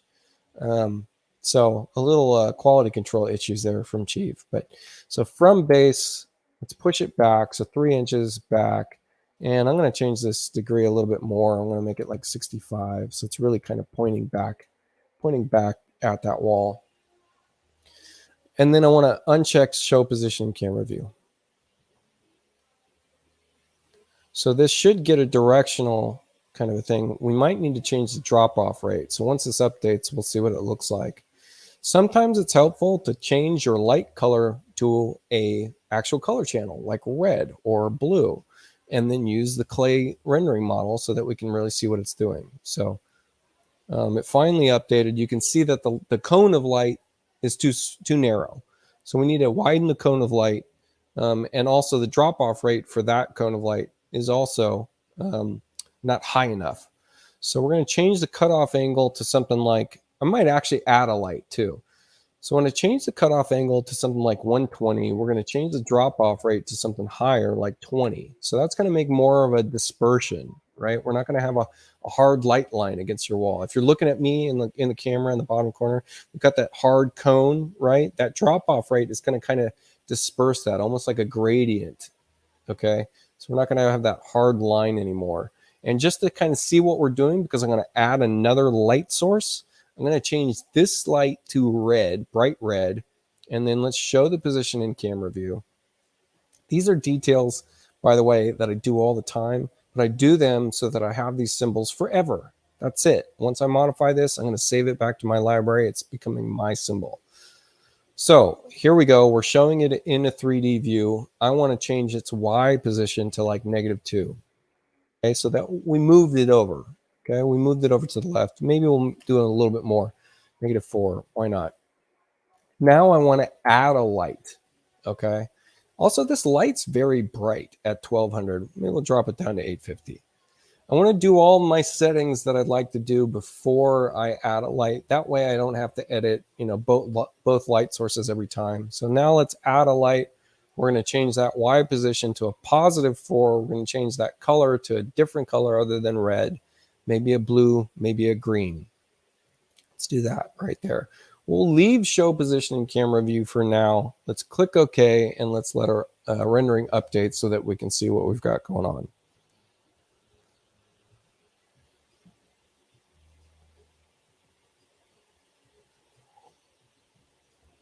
All right, so now we can see we've got a hard light with the red and blue.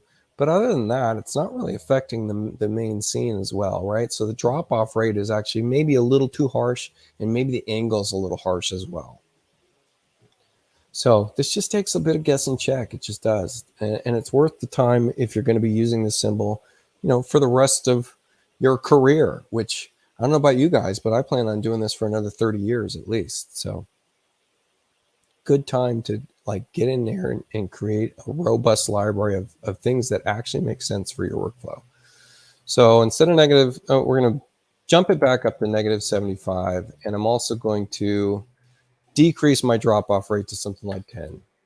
Okay, we'll do that on both sides, both lights. Remember, because we have two lights now, we have to do that to both sides. So -75, 10 drop-off rate. Let's get back into our rendering and see what it did. These are educated guesses. I kind of know what I'm doing a little bit, but this is also just helping me learn so that I can do these things on the fly later on. So someone just joined the feed. Welcome. Glad you're here. Right now, we're just editing a symbol class light fixture so that we've got a realistic looking art light that can be used for the future, kind of templating for it. All right, so this updated, not a whole lot of change to this. So again, might want to decrease that drop-off rate, might want to change that, the cone spread. Might even want to, it might be beneficial to actually drop this to a 90. And then that spread will light a little bit better if we, let's switch this down to drop off rate of 5. Same thing with light number 2. Negative 90, drop off rate of 5. Now there's a very quick and easy way of changing both of these lights back to just a white light or a yellow light. I know I'm losing some viewers right now because this is tedious. It is. There's no way around it. But I guarantee you the end result will be worth the wait, to me anyways. All right, so this is looking a little bit better. Last thing, let's turn the camera view off. Show positioning camera view off. I'm also going to change this to the same color as those other fixtures.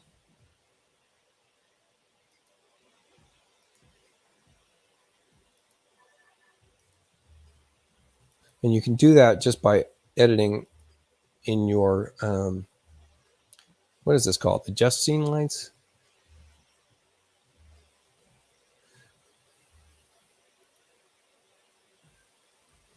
That's because my encoder is getting blasted right now from PBR, just so you know. I'm going to switch to a regular light set, and then in the art light, I can hit adjust. Actually, I didn't want to hit adjust. I wanted to just double click on the color, and that would have made it so that I could adjust both colors at the same time.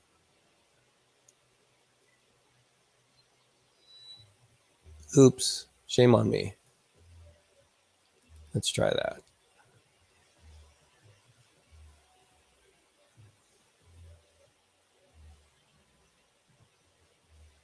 Yeah, a lot of lag when we're doing these PBR renderings. There is a way for me to stream using a separate machine, which I do have, and using a network splitter, which I do have. It's just a really complicated setup, and I haven't gotten around to it. Okay, so I'm going to switch to a PBR now, and we'll drop the camera back and kind of see what we've got going on here in the scene.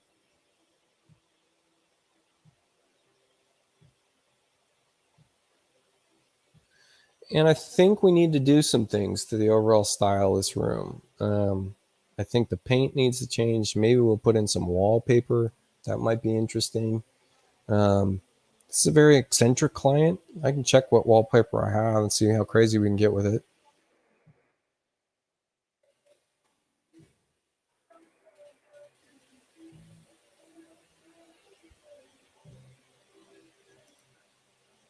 Let's let the audio catch up for a second.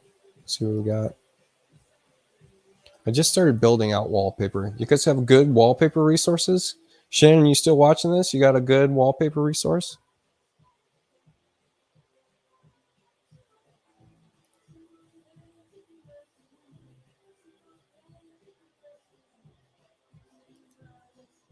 Will you also take this to Twinmotion? No. And I mean, Michael, I think I've spoken to you before in feed about this a little bit, is that I have clients that hire me just for renderings. So that's part of my business model. I have training. That's part of my business model where I'll kind of cross over to Twinmotion. But for my personal clients, I take on 2 to 3 local clients every month. For those clients, I never take stuff to Twinmotion. I don't need to. My services are such that I don't need to do that extra work. There's no margin for it. They don't want to get billed for it. I don't want to bill them for it. So there you go. What the hell, Shannon? Anybody have any good wallpaper resources? I will make a big wallpaper catalog if someone's got some great resources of things that are just your go-to wallpaper. So let me get in my materials. I do have some wallpaper stuff. Wall coverings, that's what I'm calling them. Grabs wallpaper. So yeah, I have a few offerings here. They're not great. I'm going to be honest. They're not great. This one's kind of crazy.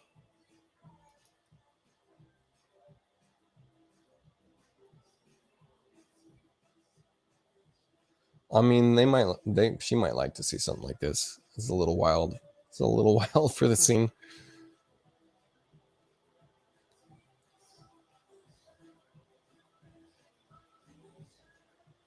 These other ones, these floral ones, it'd be nice if I had one that had like a blue backdrop. We could probably do that pretty quick.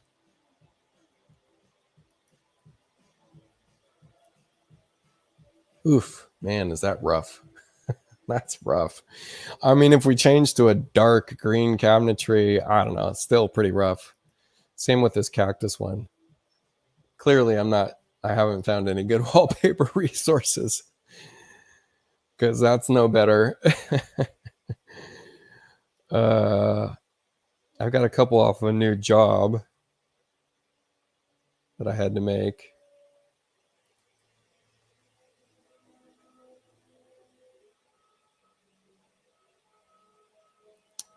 I could do this one and do like a blend with a blue. Might be interesting.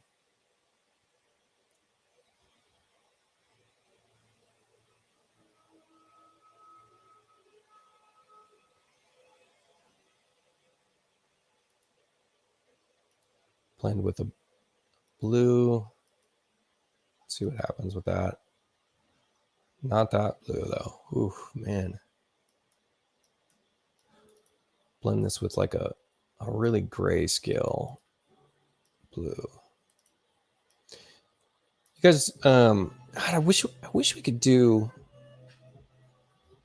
what's it called? A hex key. I'm surprised Chief doesn't allow a hex key for our colors so that we can sample actual colors. That's kind of weird looking, huh? See what that looks like. Bet this looks funny. See, that's not bad. Should change this art, right? Get something better in there. I've been building out art frames. So I've got a few different frame options. So this was the de-stress frame? I'm not sure. Yeah, I love this new replace from library option. How cool is this? So that's that one.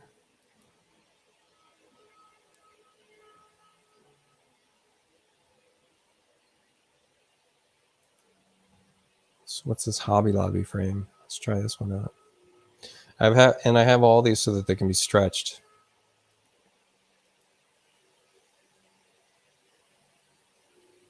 Yeah, kind of cool. This is more the style, I think.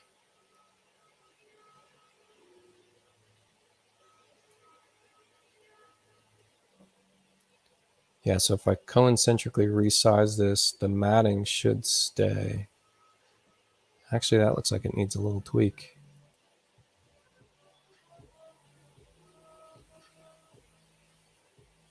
Where do you guys get your interior decor from? You always bring it in from 3D Warehouse? Grabs gold beaded frame. Let's see what this guy is. This is actually kind of cool though. I like this. Even though the matting looks a little messed up, maybe we'll just change the image. Actually, I don't even mind the image. It kind of ties the desk in, doesn't it? We need to get some books on the shelf then. Yeah, let's get the image. So here's another update I'd love to see from Chief is actually seeing these shelving units as surfaces that we can place a 3D object on, right? That would make a big difference. So I'm going to type in book, see what I've got in my library. So important to have a built out library. Remember we changed preferences to a vector preview. I want to change it back to a standard so I can see what graphics are on these books. And then maybe I'll make a stack of books if I don't already have one. Oh, there's one. Simple enough. Comes in as a fixture. It'd be better if this was an architectural block instead of this, because you can't resize this. Isn't that silly?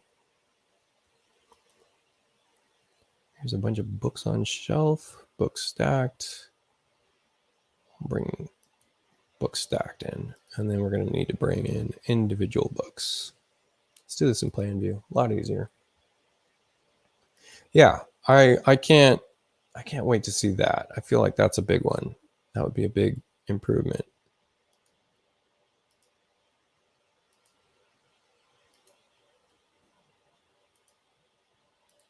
Basically going to make an architectural block on the fly. I'm not sure why I didn't already have this. It's kind of funny.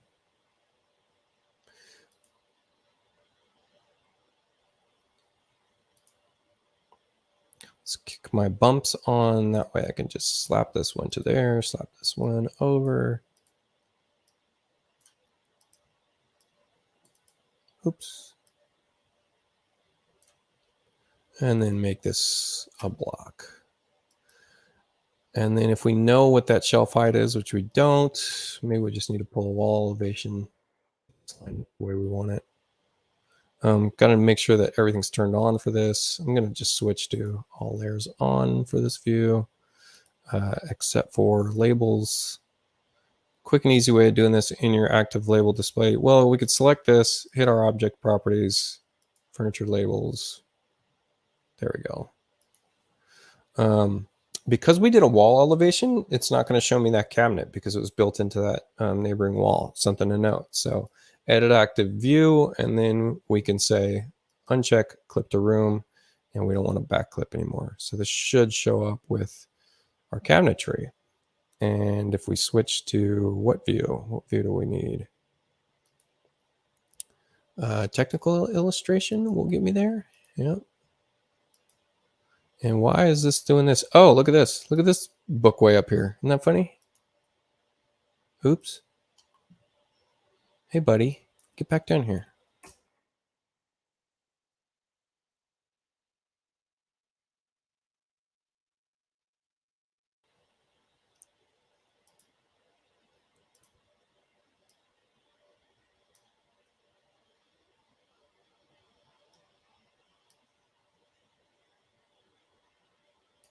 This is where my precision kind of goes out the window.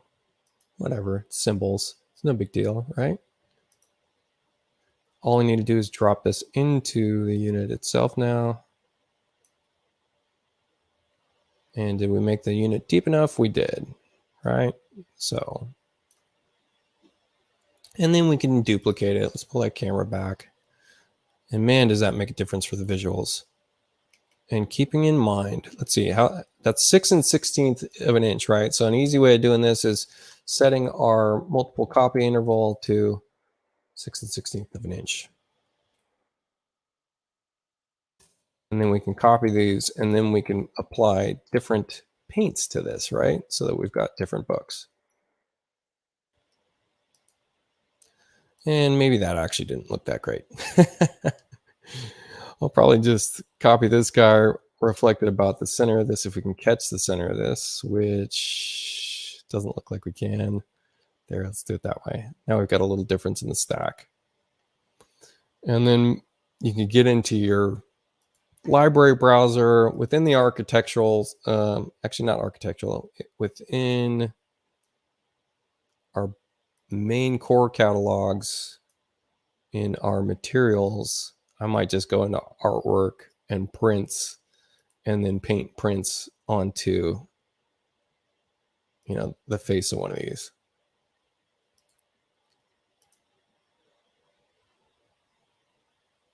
I mean, that works. Just to kind of break it up.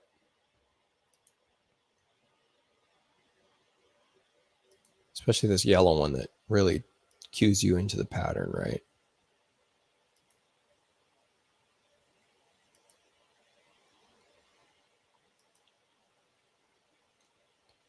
Should just import a block of books that are already pre-done so that I don't have to do all this. Probably be a much better workflow.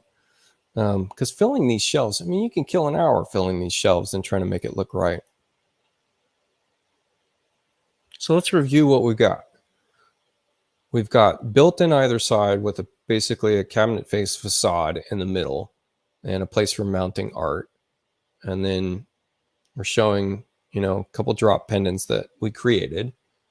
And then on the other side, we've got our washer dryer stackable we created. And then we created a one side mirror door. And then this shelving unit and a closet. I don't know. This is pretty nice. This is good enough to introduce to the client and start asking for some feedback. Like, this is good enough. So I'm pretty happy with progress here. What do you guys think? You have any thoughts on this? Chime in. Let's see what this looks like closed.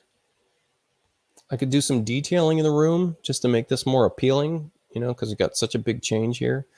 Mirror bifolds are not interesting. Not really.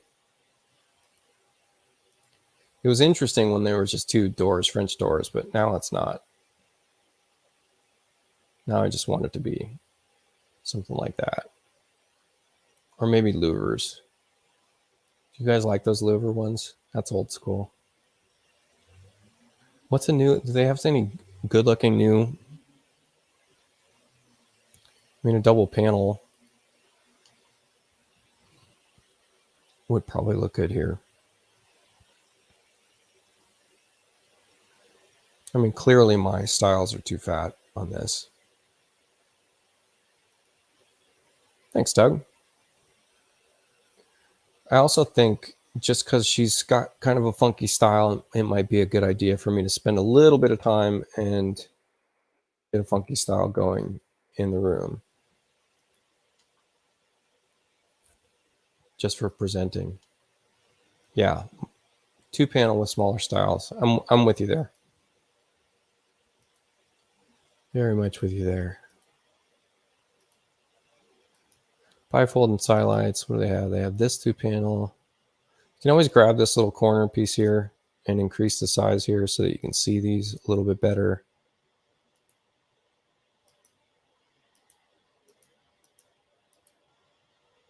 I think that's the one. Or I would do this one. So this is an Oakland home. Oakland is, what do we have?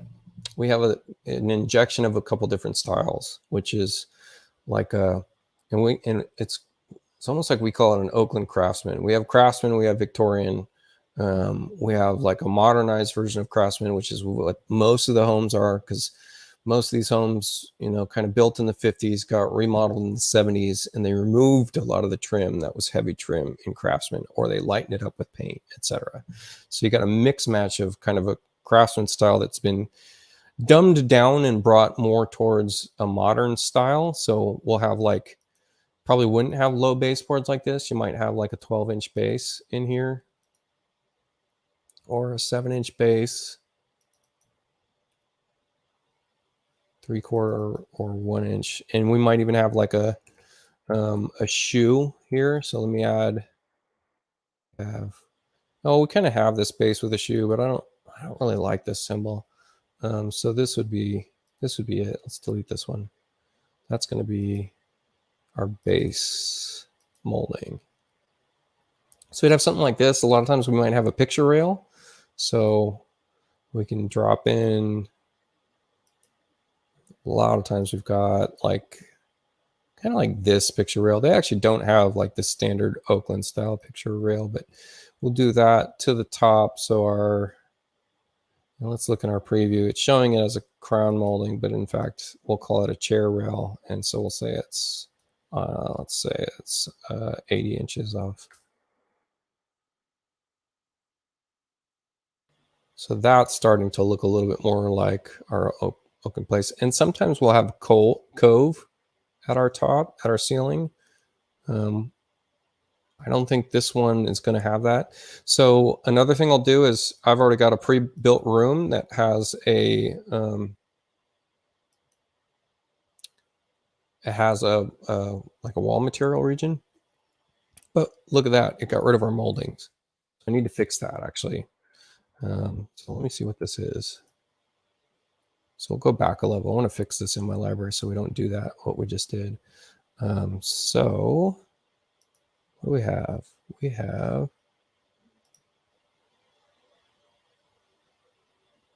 hover over this wall covering. It's just called wall covering. So something in my library, there it is. Show in browser. This is a style palette tool. So I want to open this object and set my style palette, and then I want to clear all and just have wall coverings. I think that's it. I think that's all I needed to do. So that now when I use this tool, it should just give me the wall coverings and not delete the moldings, which is what it did. All that does is break a little step away. It just helps. Because on the fly, you can do some things pretty quickly if you just get a one-click button and then open it up and know that you've got a wall covering here already, so that I don't need to specify anything else. I could just specify height to ceiling, which or its height, which is going to be 80 inches. There we go. So that's all I wanted. And the whole purpose of that was so that I can copy this, create a new material, call it drywall 3 or whatever it wants to be, and then change the color of it. And maybe we want to change it to a white. So we're just breaking it up along that picture rail. And then paint the room.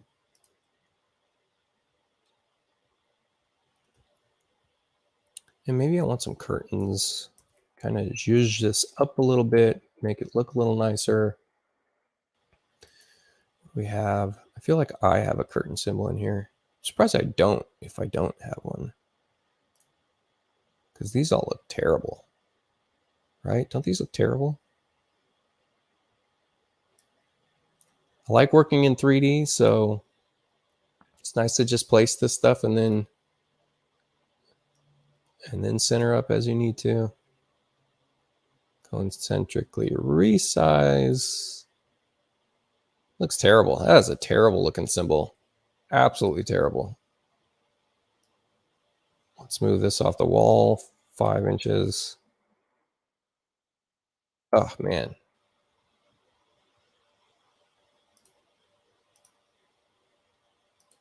If you click perfectly on the side or the right, you can move this in 3D. Oops, moved it too far.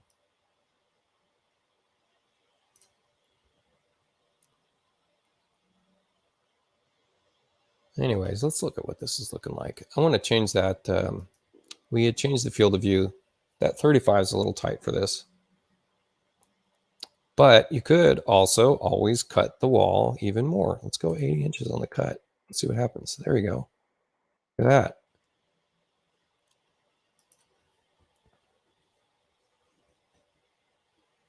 I don't have enough light sources in here, but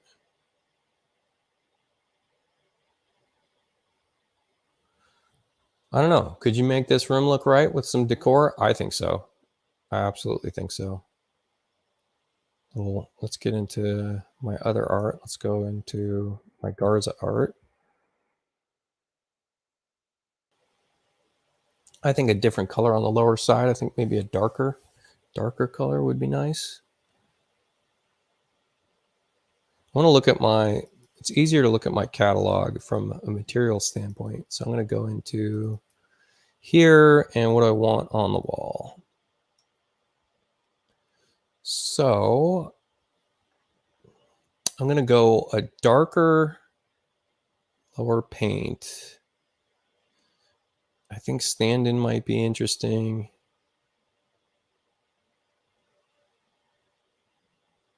Yeah, I'm going to use the stand-in.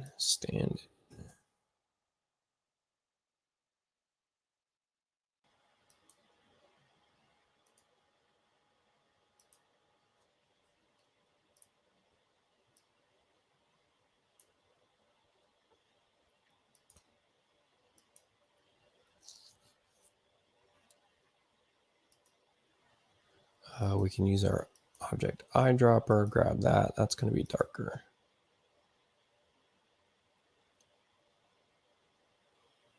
I also have a better bed symbol. I haven't shown you guys yet because I'm not done with it yet, but I think I have a duvet as well. Let's see.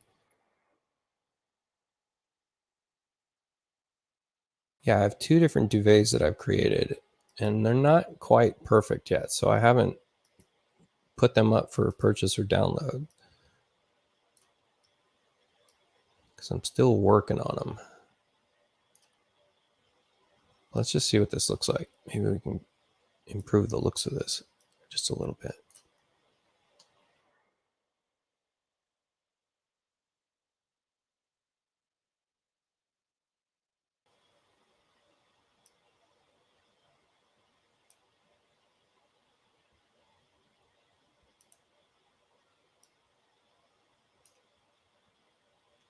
Yeah, did you guys know I worked on stuff all the time? Hopefully for you guys to love and enjoy when I'm finally finished with it. I think the width of this needs to go a little bit. Oh, interesting. The cut things within camera view actually cuts your edit handles. I did not know that. I learned something new today. Look at that. Did you guys know that?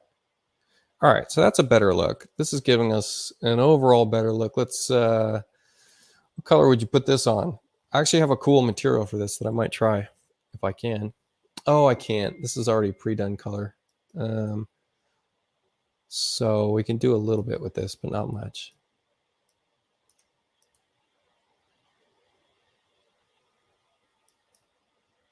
Yeah, can't do much with that. All right, so let's see what this looks like. Are we getting to a room that looks half decent? Not really. I'm a terrible designer. Look at this. I like The Office, but this is terrible. What do we do wrong? All right, let's ditch the, well, first of all, we don't need multicolor on the louvers. Let's make sure it's the same color as our trim. That's certainly more interesting. This lower color is just terrible. So let's change that. Are you guys not just telling me this looks terrible? This looks terrible.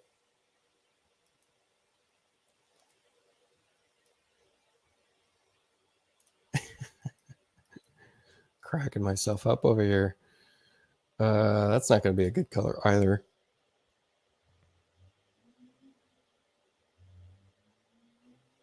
Yeah, those curtains look terrible. Everything looks terrible.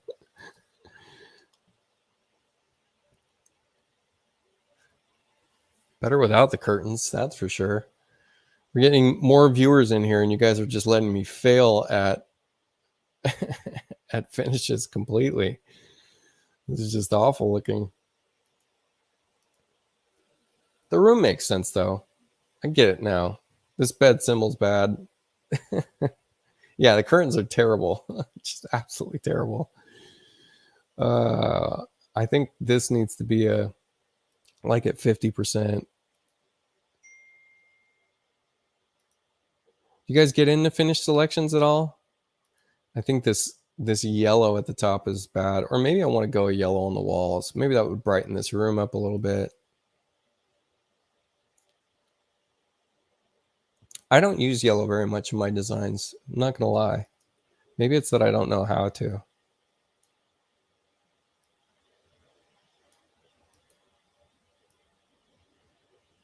It's really tough to get, especially in Chief. It's tough to get a sunny yellow that makes sense. You need to go pick from. This is where I want the hex keys in Chief. Would make such a big difference. Boy, does that change the room. Excuse me. Strange. Not sure I like it.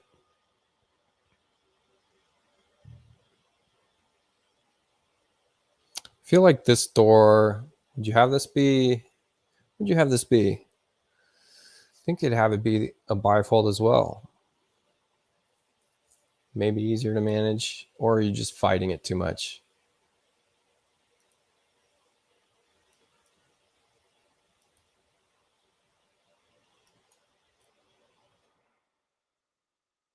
Change it to a 36.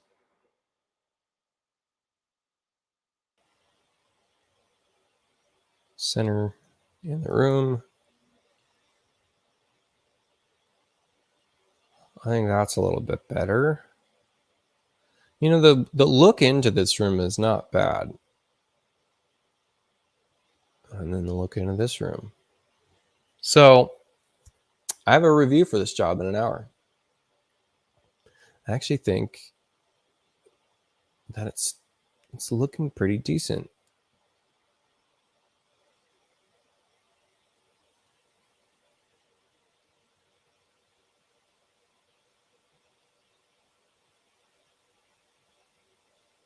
Yeah. Put a little TV here if they wanted to, a tiny little one. Put a little plant in the corner. Love. Oh, I just downloaded it. If you guys haven't checked it out, in the Chief Talk forums, let's pull this up real quick. I'm going to switch to standard view so we're not burning up my encoder again. In the Chief Talk forums, if you haven't checked this out, in the symbols and content, Sweet Home Design. Here we go. Sweet Home Design potted plants for download. I'm going to copy this for you guys. Okay. So I've already downloaded this. No viruses, no problems with this. Check in the comments. You're going to see it.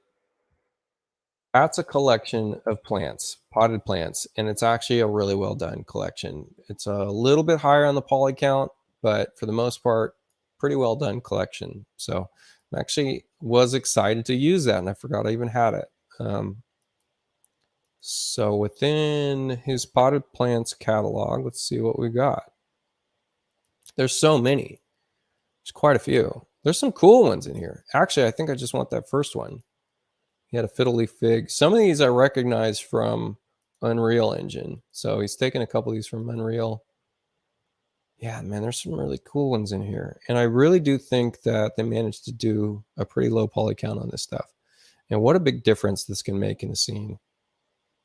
You know, just it shows a little bit of consideration, right? For an aesthetic, for an overall look.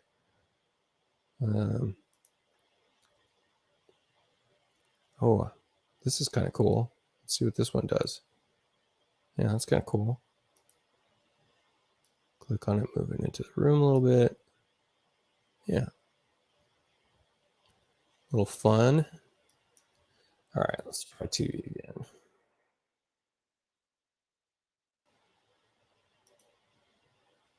Look at this, I already got Netflix on the screen. Okay, I'm going to pin this comment just so you guys know that it's there, but go check this out. What this is, again, is a symbol of a bunch of potted plants that you can use in Chief Architect. It's already formatted to be installed into your Chief Architect library.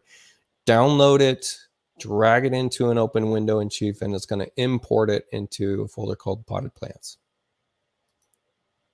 It's not my symbols. Can't take credit for it. Someone called Sweet Home Design in the Chief Talk forums. All right, so what does this look like? I'm pretty happy with this. I think that's where I'm going to end up. So this was also a kitchen remodel, which was a really funny, strange kitchen remodel. A lot of strange conditions happening. Basically, I have this was the other version of this, basically, is where we put a washer dryer down below underneath the staircase. Only problem with this is you're always going to be fighting your vanity, and you're always going to be walking through a bathroom to get to your exterior. So this next version is I'm pushing that door back. I'm leaving the refrigerator in place because this is actually part of the stairwell here. And then I'll build in a little bit bigger of a pantry or something like that. So this is a new kitchen design for this space. And I'm using apartment size appliances because we're really tight on space down here. Very eccentric looking Oakland home. And then I'm probably going to kill the feed, guys. So you got to let me know if you have any questions.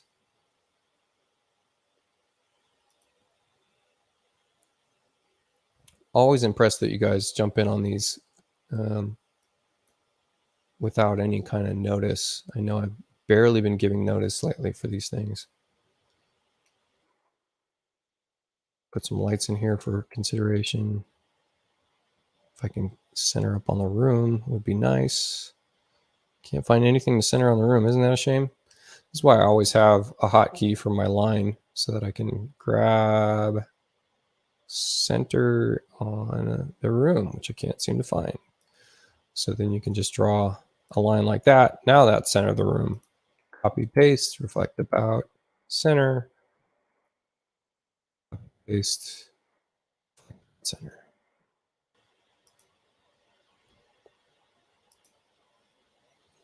Yeah, thanks for coming in. Thanks for coming in.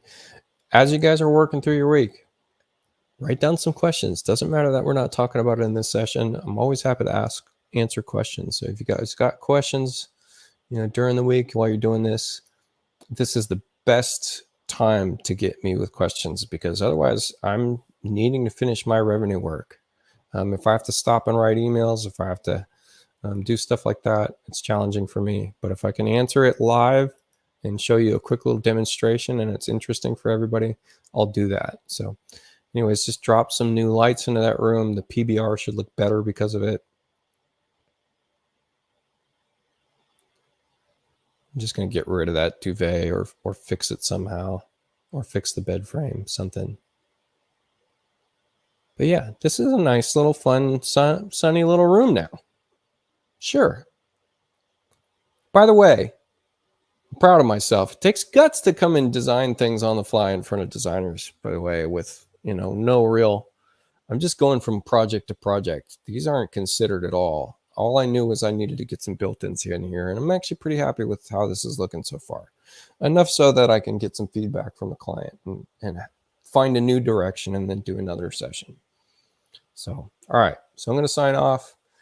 Thank you guys, as always, for coming in, checking in on me, and we'll talk soon.